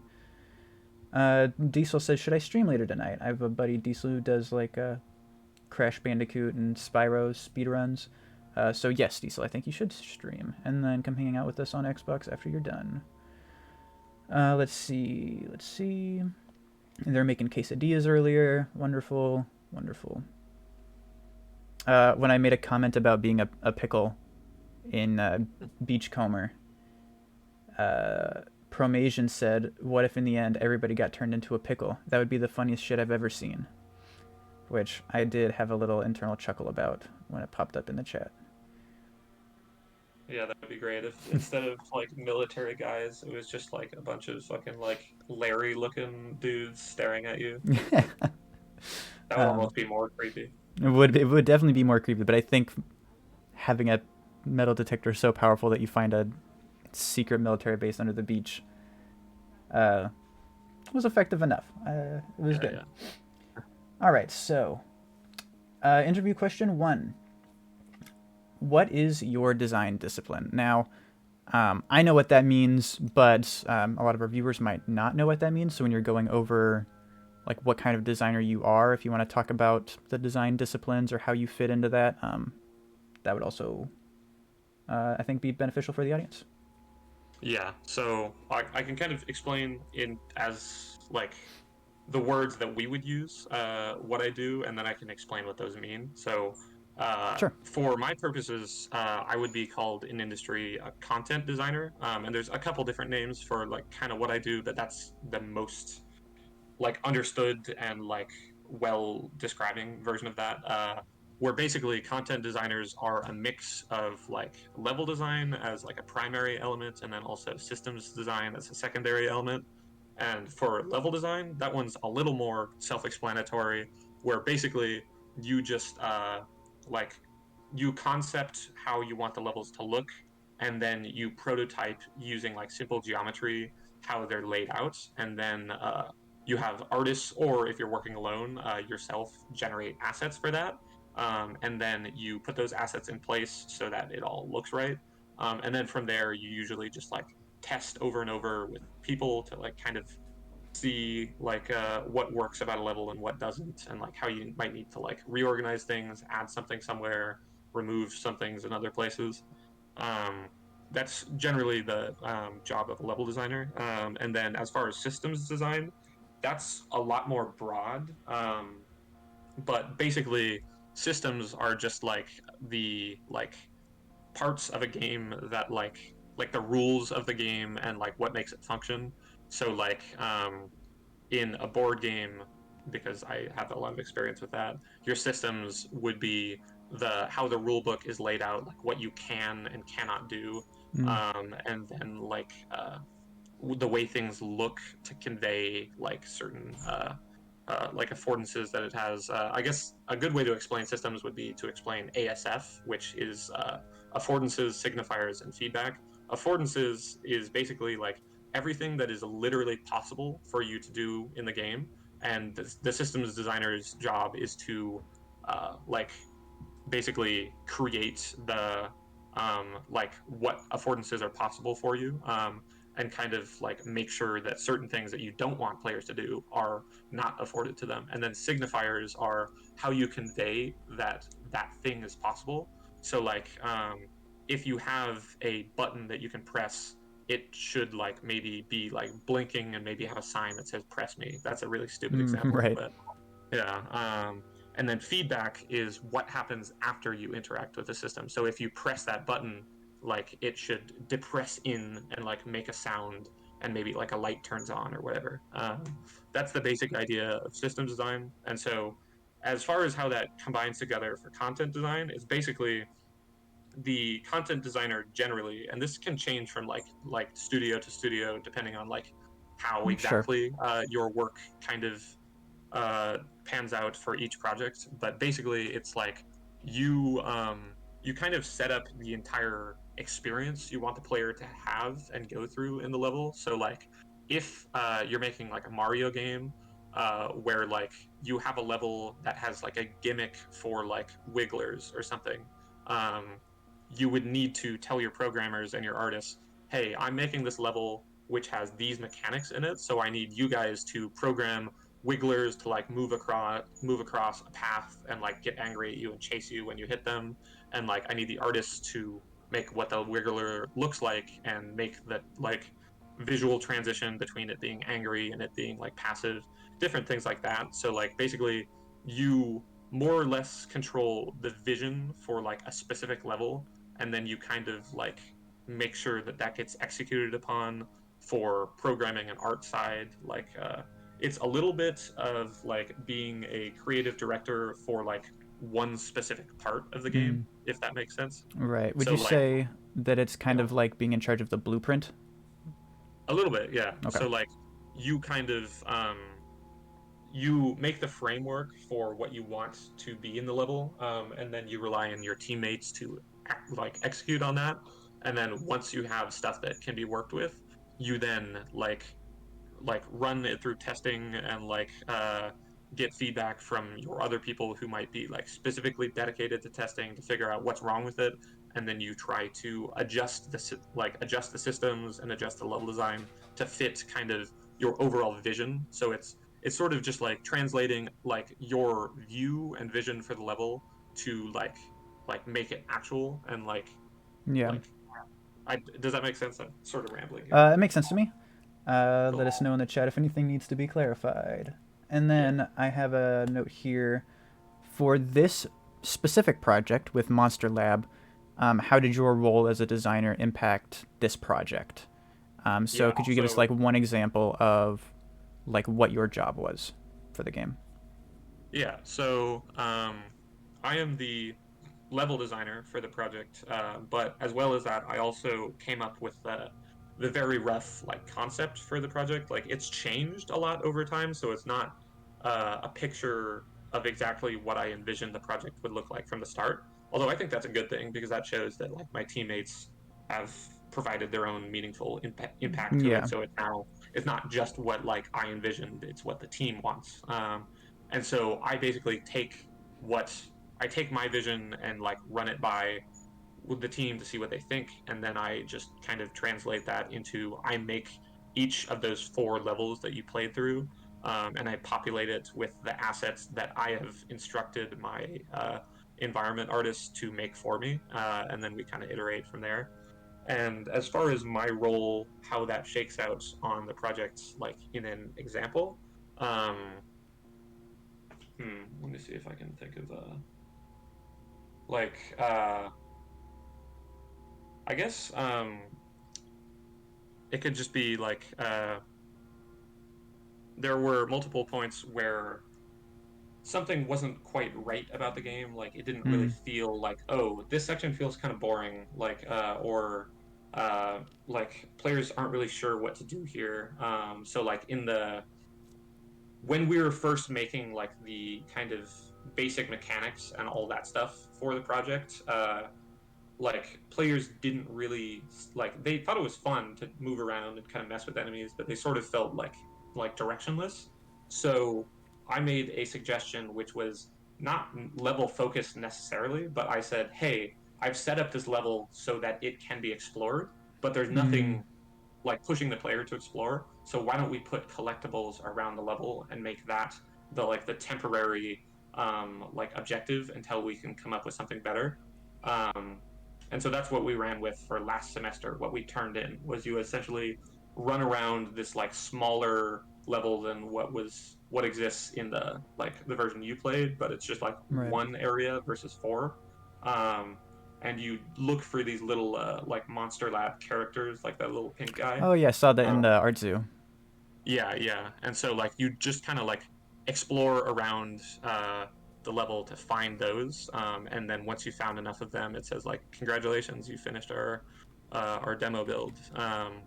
And that then translated into we couldn't really come up with a better system for like how should we direct the player forward and what should be their goal other than like them finding stuff. So we pivoted that into rather than finding that little like monster lab guy and then moving on, it's that you find batteries and then you have to take the battery to like this point. Yeah. And so along the way you'd like encounter enemies and other stuff. So yeah, That's a really very clever cool. way of evolving out of a like a collectathon experience and turning it into Hmm. more relevant gameplay. Yeah. All right. What has been your favorite project to work on so far, and why? I would definitely say it's been this one. Yeah. And that's for a few different reasons. The primary reason I would say is just that like my team is pretty awesome.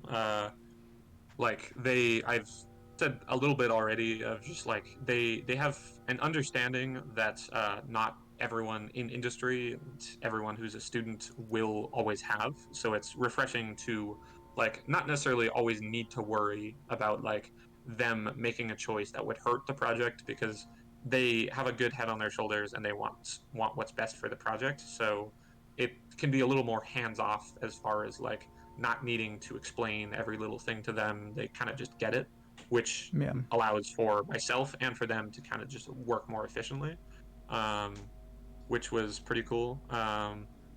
And it's also just nice that like I'm just doing the level design. Like I will consult for any like narrative or systems or whatever stuff that like is asked of me. Like if someone wants to know like my opinion, I'll feel free to give it.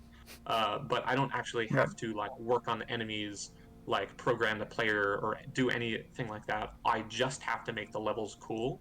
And so because I have the same amount of time in this class that I had for my other project class, um, but it's just devoted to level design. I've been able to do a lot more with that and kind of Mm. show my skills, I think, in a more like direct way to kind of like make it clear what I can do, versus just like not really having the time to do something the way I wanted to. I have no excuse to not make this like as best as I can do it. So yeah. Yeah, I think that this the level that's sort of here on the screen and the level where I brought up the level design with the crash plane was definitely um, the the feel of the level was the first thing that I noticed stepping into that space. Yeah. And that was, I think, definitely a good place for you to shine as a level designer. Diesel is heading out. Thank you for stopping by, Diesel. I'll catch you later. All right. Which project challenged you the most? So I would definitely say that the second project that I ever worked on, which is a two-player one that we weren't able to Oh, yeah, get we to didn't get to play today. that one today.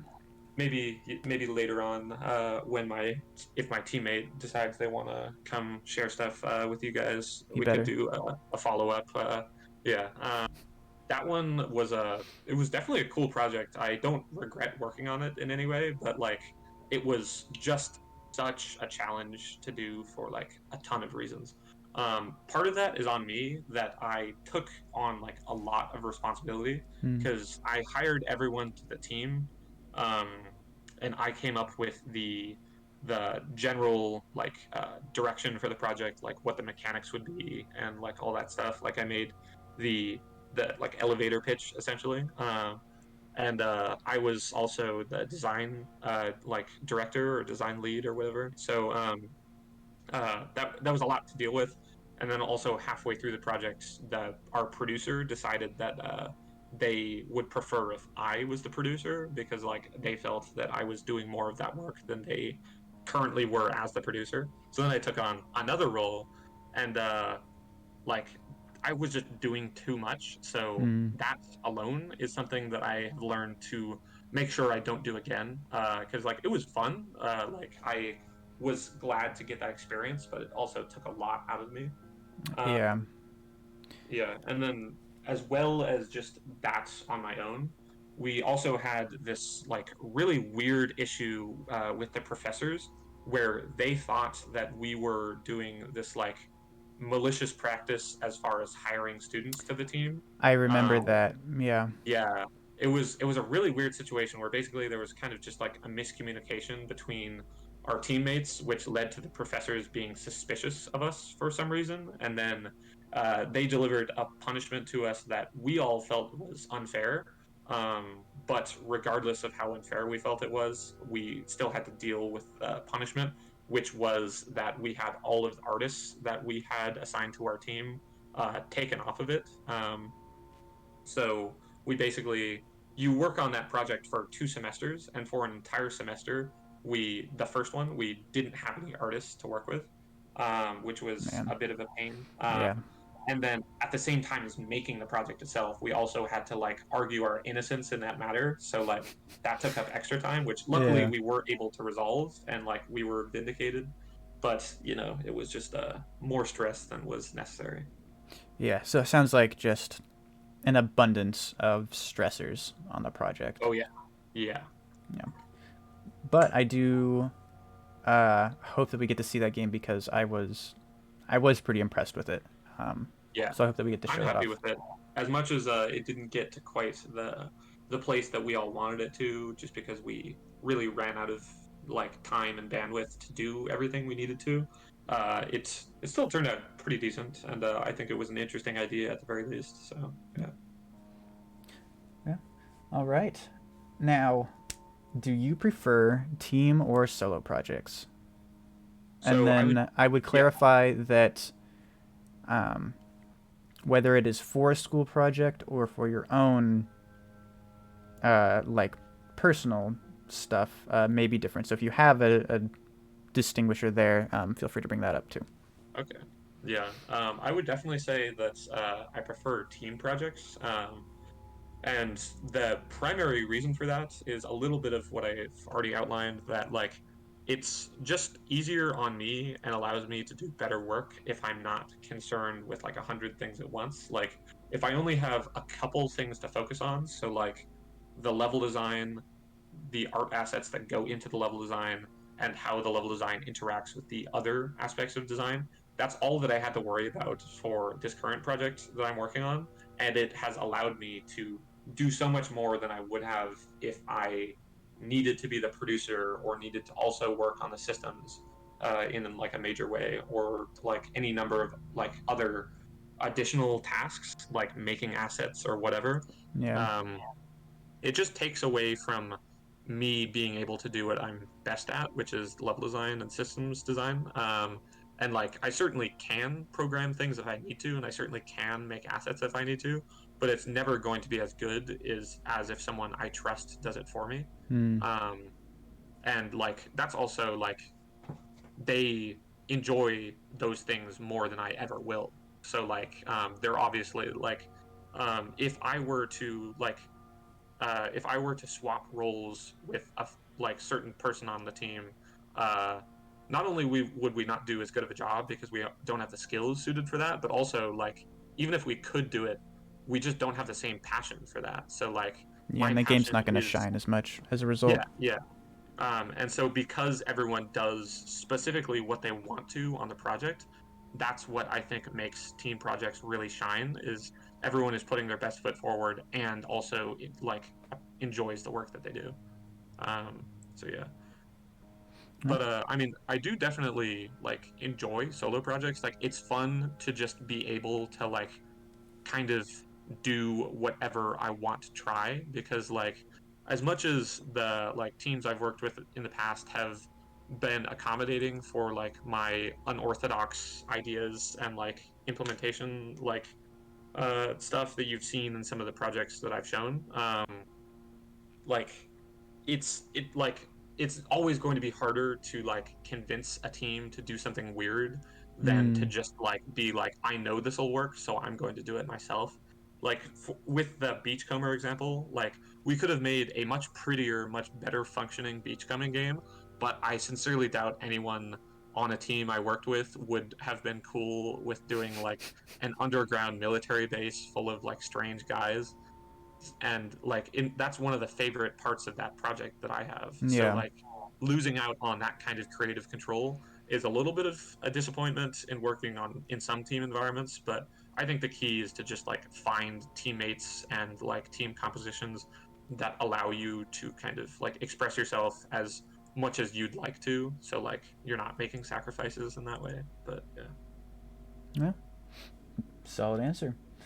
All right, what would you say sets your games apart from those of the other designers? Games that are just yours, and also the games that you've been um, on the team for. Yeah, so I feel like my work is not necessarily any like better or worse than like my peers necessarily. Like if you hired me to do like a basic task, like one of our like core design professors always says that like a lot of the work that a designer does is making mashed potatoes, which are not interesting, but they Right. are satisfying at like a basic level. But like if you don't know how to make mashed potatoes, no one's going to hire you to make a souffle, right? Right.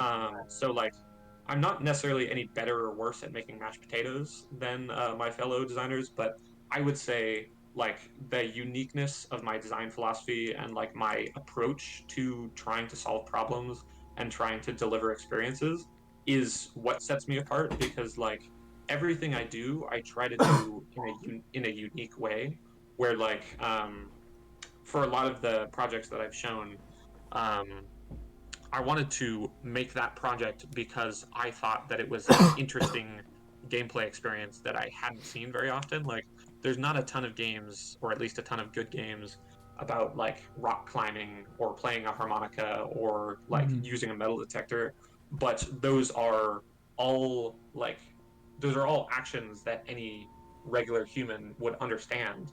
But like to try to translate that into a video game and make it fun is an interesting challenge. So I try to like focus my design efforts towards things that are interesting, not just things that I think would be easy to tackle. Because like I always want to be challenged when I'm making something, like to figure out I'm not like to approach a project and be like, I don't know how I would ever do this, and then at the end of the project be satisfied with the system that I made. That's what is the most like gratifying for me as far as development. And I think that shows in my work that like I try to like I never try to make something derivative. I always like even if I'm going for something that you've seen before, I always try to put like a twist on it or like do something new. Which yeah. Yeah. Let me clear my throat real quick. Yeah, I think that maybe some people in the audience might agree with me here, but I think that for me, playing through all these games, I think that something that sets you apart is finding a common experience for people and finding a your own way to like communicate that experience or to explore that experience. Mm, Like we all have a picture in our head of what rock climbing looks like, but for you to say, well, here's what I think of when I think of rock climbing, or here's what I think of when I think of, you know, beachcombing, or even here's what I feel when I'm walking through um, a forest looking to, you know, put these pieces together myself, or here's how I think of, you know, scary houses on a hill. I think that, it doesn't sound on the surface like there's a lot to that, maybe, but I mean, it's incredibly easy to just draw a picture or to make a game in a space that is easy to recognize. mm-hmm. But it when you make a game and when you have an experience, you recognize it, but you also recognize this extra layer to it, this layer of personality. And I think that your personality definitely shines through every project that you're a part of. Yeah, yeah. And that's kind of what I look for because like most of the games that I enjoy the most or find the most interesting are ones where it's like done by something where you can see their handprint on it, Mm. and also that handprint is unique, right? So like, I mean, this is obviously like a pretty crazy example, but like for example, Hideo Kojima, like all of his games up till now, well, uh, his the series that he's most known for is at its core a military shooter. But like when I think of Metal Gear Solid, military shooter is like the bottom of the list of like words Right. I would use to describe the game because it's so unique and such a fresh perspective on all of the individual mechanics that he uses and like story devices that he employs and all of that kind of stuff to the point where when he breaks out of that like pattern of development that we all know him from, and makes a game about walking around and delivering packages, it's still while some people may find it frustrating, it's still super unique and super like interesting in a way that like is hard to replicate. Yeah. I don't think anyone else can make a Strand type game, or at least I haven't seen it done properly before. But for whatever reason, Hideo Kojima believes that he has created a new genre that I guess only he is going to make games in. But fuck it, I'll play all of those games. Like, it's super interesting. Yeah, I do need to get around to playing Death Stranding myself after I try out Final Fantasy VII Remake. Yeah. All right. What's the next question I have here? What aspects of solo development or even team development are most outside of your comfort zone? So definitely my primary sticking point for all development, whether it's solo or team. It's less pronounced in in team environments because I don't have to touch it as much, but it's definitely programming. Because I came into this school with really no very little programming experience. And I've certainly gotten like miles better at it. I would consider myself a decent programmer now. I can make stuff work that I want to make work as long as it's like something that is like straightforward, like a player controller, or like opening a door, or whatever, just Right. like basic stuff. Yeah. But whenever it comes to more complicated things, or whenever it's just like a large volume of programming work, I always just get super burned out, or like I'm not sure what to do next, and um, I can get as much better as I want to by just like practicing over and over and doing more projects, and I am constantly getting better at programming. But I found from like talking to other people who are better at programming that it's not just the practice, it's also like the mindset is that like Mm, most of the people I found that are good programmers, whether they're designers or otherwise, program because like they enjoy doing it. Like the problem solving and like making the system is interesting to them, and they like find value in it. I don't at all. neither do I. Um, yeah, I've talked to people who like have genuinely described to me and genuinely believe that programming is an art form. And for them, I would agree. But I will never see it that way just because I'm just like not only am I not good at it, but I'm also like not interested in it. Programming to me is purely just functionality. But the people who are best at programming approach it from like the same ways that I would approach design, is they want to Yeah. find a way to solve a system in an elegant way and like do cool stuff and make it interesting. And that's just something that I can't do. So yeah. Well, then the follow up to this question is what resources do you use to overcome those obstacles when it comes to programming? Yeah. So, as far as teams, it's a pretty simple answer that like I have programmers who can do that stuff for me. Right. Yeah. Um, so it's pretty much just like I explain a system and like the basic elements of how that system would function, like the components it might need, and the like the very simple skeleton of like what the program might look like. Like I can explain that far, but then they just take that and turn it into something that works, which is really awesome. And that's like what is great about working with programmers, is you can give them a little and they will give you back a lot because like they know their shit. Yeah. But then for solo stuff, usually what I'll do, is I have a circuit of a few YouTube channels that are really helpful at like Mm. just explaining like general concepts and implementation within like Unity and C Sharp, which is primarily what I work in, as far as programming goes. Because I've found that I'm a lot like I can read a book and like understand the contents of it, but I Right. get a lot more out of learning when it's visual. So if I can see someone doing it and also hear them explain through it, that helps me a lot.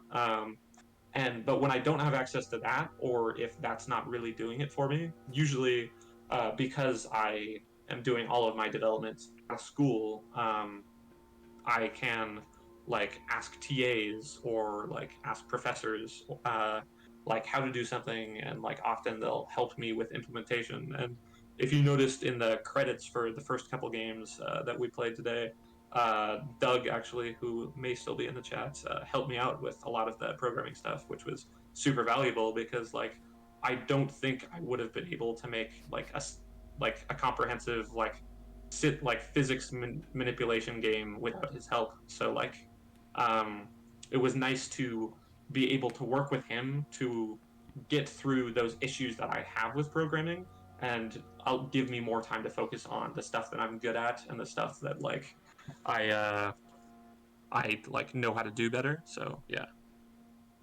Yeah.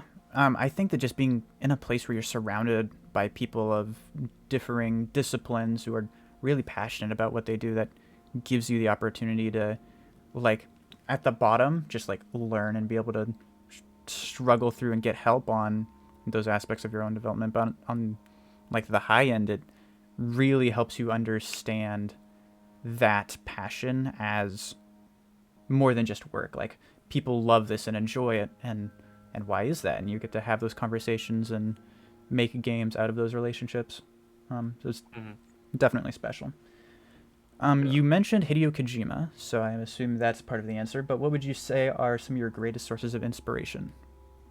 Yeah. So it's as I had said before, like anyone who kind of approaches design like the ways that I try to and is able to do it successfully, or even sometimes not, like as long as someone is trying to do something that's interesting and maybe it doesn't pan out super well, like um for example, Sean Murray, who is the like Right. I think he's the studio head of Hello Games, who made No Man's Sky. Like he at launch made a game that most people felt was not very good. He's turned it around, which I think is awesome. That's a different conversation. But even just like at its core, like what they delivered at launch, I still think it's really cool that he had this idea to like, okay, like you've played space games before, you've played exploration games before, you've played crafting system games before, but like never to this scale, and like never with like this kind of like it's about discovery and exploration, and like it's while they didn't like stick the landing perfectly on launch, like they've managed to turn it around to something that's really cool and really interesting, Yeah. and I really respect that. Like basically just like having a vision that is unique and interesting to you, and turning that into something that is enjoyable and like also interesting to the people who play it is is awesome. Yeah. Absolutely. All right. Now, if you had one piece of advice for someone considering content design, in your case, um, what would it be?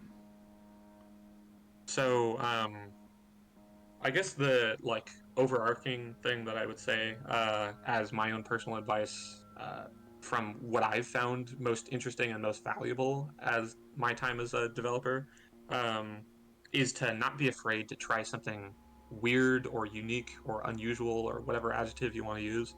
To like just like don't be afraid to like um, try stuff that like you are interested in or like haven't seen done before, because like to again bring it back to the like food example, um like while you can be like the best person in the world at making mashed potatoes, people aren't going to like knock your doors down and like really like get super like enthused over your work if all you're making is mashed potatoes. So if you can find what's interesting to you, uh like like even if you like burn a few souffles before you get it perfect, you're eventually going to figure out what works about what you're trying to do if Mm. you work with it enough and if you're good enough, which you'll get good enough by trying shit like this, realizing, oh, that was stupid of me, but now I know why. Yeah. um, so yeah, like that is the definite like best piece of advice I would say I could give is just like never like not never second guess yourself, but like don't like Don't let it don't stop you from trying. discount yeah, don't discount an idea because it's weird or like might not work. Always try. But then also just piggybacking off of that because like this is more specific advice. I would also say Sure. um, always ask clarifying questions, whether you are like in school like me or whether you're testing with people and you're not sure what they mean, or if your boss wants you to do something but you don't know exactly what they're envisioning. It will never hurt to just be like, hey, what do you mean by that? Is this what you were referring to? Whatever. Because like you'll find that there is almost always something that someone is leaving out, not on purpose, but just like if you probe about something, you're always going to, maybe probe is a bad word because that sounds like a bit like aggressive, but just like as long as you're just like asking like useful questions, like don't ask Yeah. stupid ones, obviously, but like the more questions you ask, the better. Like you will be, your mental picture of what someone tells you will be much closer to what their actual mental picture is. So like Mm. I just found that that's been super useful to me. Yeah, that's good advice. No matter how much listening to you ask questions over and over again in lecture might have made me aggravated on a bad day, I think that's actually very good advice. Yeah, and I've gotten better about like I definitely would say that as a freshman, I maybe asked too many questions. I was kind of just like a bit excited about the whole thing. I think it's better But than like not asking enough questions. yeah. Now as a junior, I feel like I know what questions are important for Mm. me to ask so that I understand something, but also so that like the rest of the people listening have a better idea of what's going on, because like as much as it's useful for you to get information, it's also really valuable to like if someone is too timid to ask a question or like maybe hadn't considered something but then it gets brought up, it's always going to benefit them to like Yeah. uh to know more about the whatever is being discussed. So yeah. Mm. All right.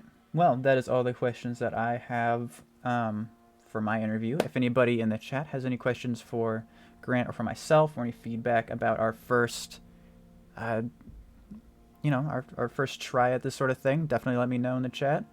I'll keep an eye on that. Grant, do you have social media or like a website or anything that you want people to hit you up at that I can throw on screen real quick? So I don't really have socials just because I don't feel like that benefits me as a designer right now. Like I do have an Instagram, but like that's not something you guys want to see, honestly. It's mostly just me shit posting. Um, but as far as like where you could find me and my work and like all that kind of stuff, Mm-hmm. I do have websites, which basically it just shows off like a little bit of like some of the projects that you've seen today, and then also has like my contact information. So if you ever want to ask me something or like tell me what you thought about my work, or like if you have, especially like if you know someone who has a job opportunity or you have one and you feel like my skills would be well suited there, then like certainly reach out to me. And I Oh, just posted it in the chat there. I see. I will Yeah, throw it. it's just a pretty basic portfolio website. I'm going to be doing an overhaul of it when I find the time to, like, after this semester, because it's kind of crazy right now. But that's just a pretty simple, easy place to, like, get my LinkedIn, get my email, and just, like, see my stuff. All right. Throw that right there. And then we'll make sure that that pops up. Very cool. I actually have not checked out that website yet. I will have to do that once we're done here. Yeah. And obviously, most of the stuff that's on there is things that we've already seen today. But um, yeah, I would certainly appreciate it if, like, you guys know anyone, or if you are someone who like knows people, to like get me a job opportunity. Like Yeah. I feel a little bit weird shilling that aspect of this out, but like if I'm being perfectly honest, like COVID has severely limited the job opportunities for just about everyone Yeah. in college right now. So like Hey, yeah, I'll allow it this time. if you want to, even if you're not a game designer, if you like just want to friend me on LinkedIn, go ahead. I can always expand my circle. That's always beneficial. Cool. Sounds good. Promation has an important question. Hit me with it. Um, yeah, I will allow you to shill this time. Next time you're on here, no shilling. Everybody comes on the show gets one shill One, episode and one free nothing after show. that. Yeah. The question Sounds is good. just big men question mark. The answer is big men. Yes. It's yes. Anybody who Seems is more. showing up to this channel for the first time is gonna be completely clueless, and that's just that's okay. That's okay, I That's the guess. way it is. Yeah. So yeah, I'm gonna be uploading this VOD directly to YouTube so that Grant, you have access to it. And then if people at Digipen are interested in this, like they'll have access to it. And we just sort of have that. I can send it to people and have them give me feedback on the structure, and if I need to do any work on the overlay or the transitions or the audio problems that I know that there were at the beginning. I know. I'll work on it. The I'm sorry. But And if yeah, it's all right with you, oh yeah, go for it.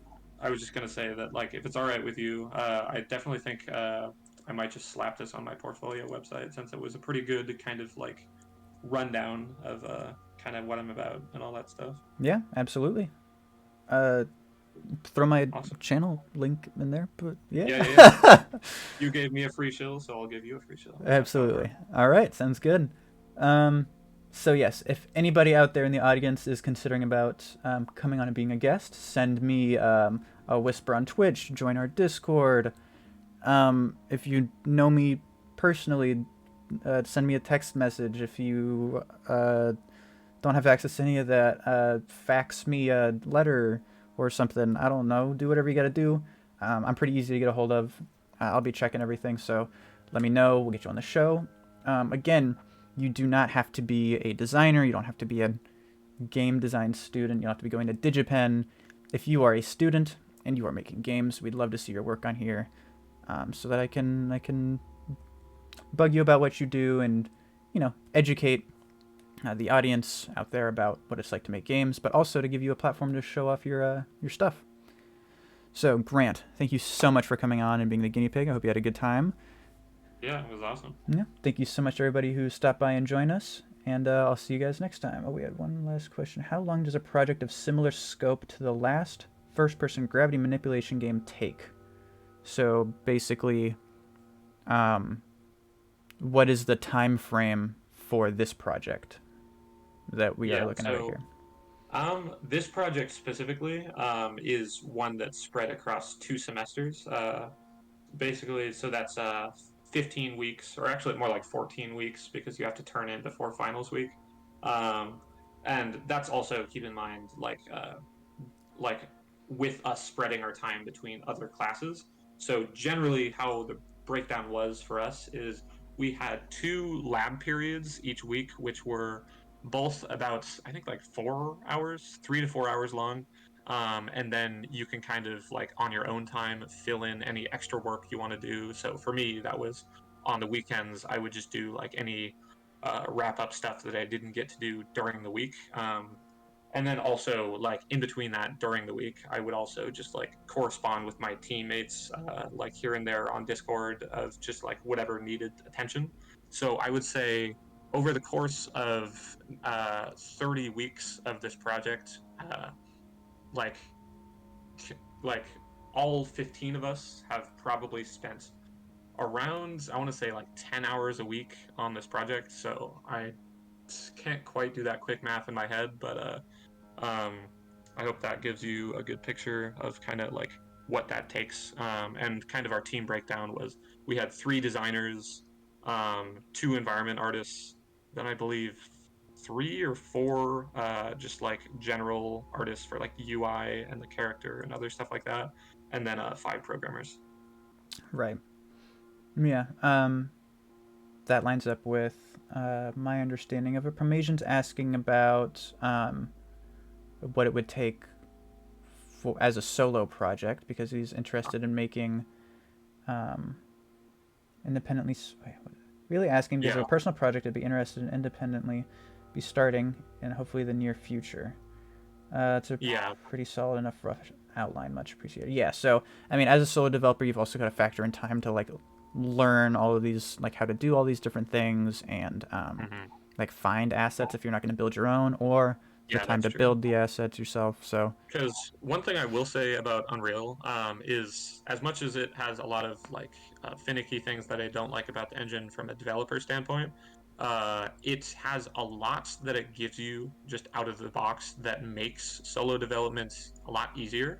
And we haven't used a ton of that just because kind of the point of this class is to show off your individual work of like what specifically you can offer yourself with like like the artists aren't using any like pre-made textures or like right. models or anything. They're making everything themselves. So like if you use a lot of pre-made assets and you use some of Unreal's tools like their first-person player controller, which is pretty good, and just like other things like Yeah. that, it would definitely speed up your process a lot more. um, but for a project of this scope, like if this is your really like first time getting into this kind of work as a first person game, I definitely think you could do some interesting stuff with a physics manipulation style system. I personally though would probably scope it down a bit more and like maybe because I had like 4 levels in the game, which all generally took about like 5 minutes for players to get through. I might clamp that down more to like a tutorial and then a larger like open-ended sandbox level, like something like that. Yeah. uh just as an idea, but yeah. No. All right. I think that pretty much answers Promasian's question. Good question, Promasian. Thank you for sneaking that in there. So Yeah. yeah, I already did the outro. I'm not gonna do it again. I'll see you guys later. Peace out, everybody. Yeah, thanks for having me on. Of See you course. guys Yeah. later. See you next time.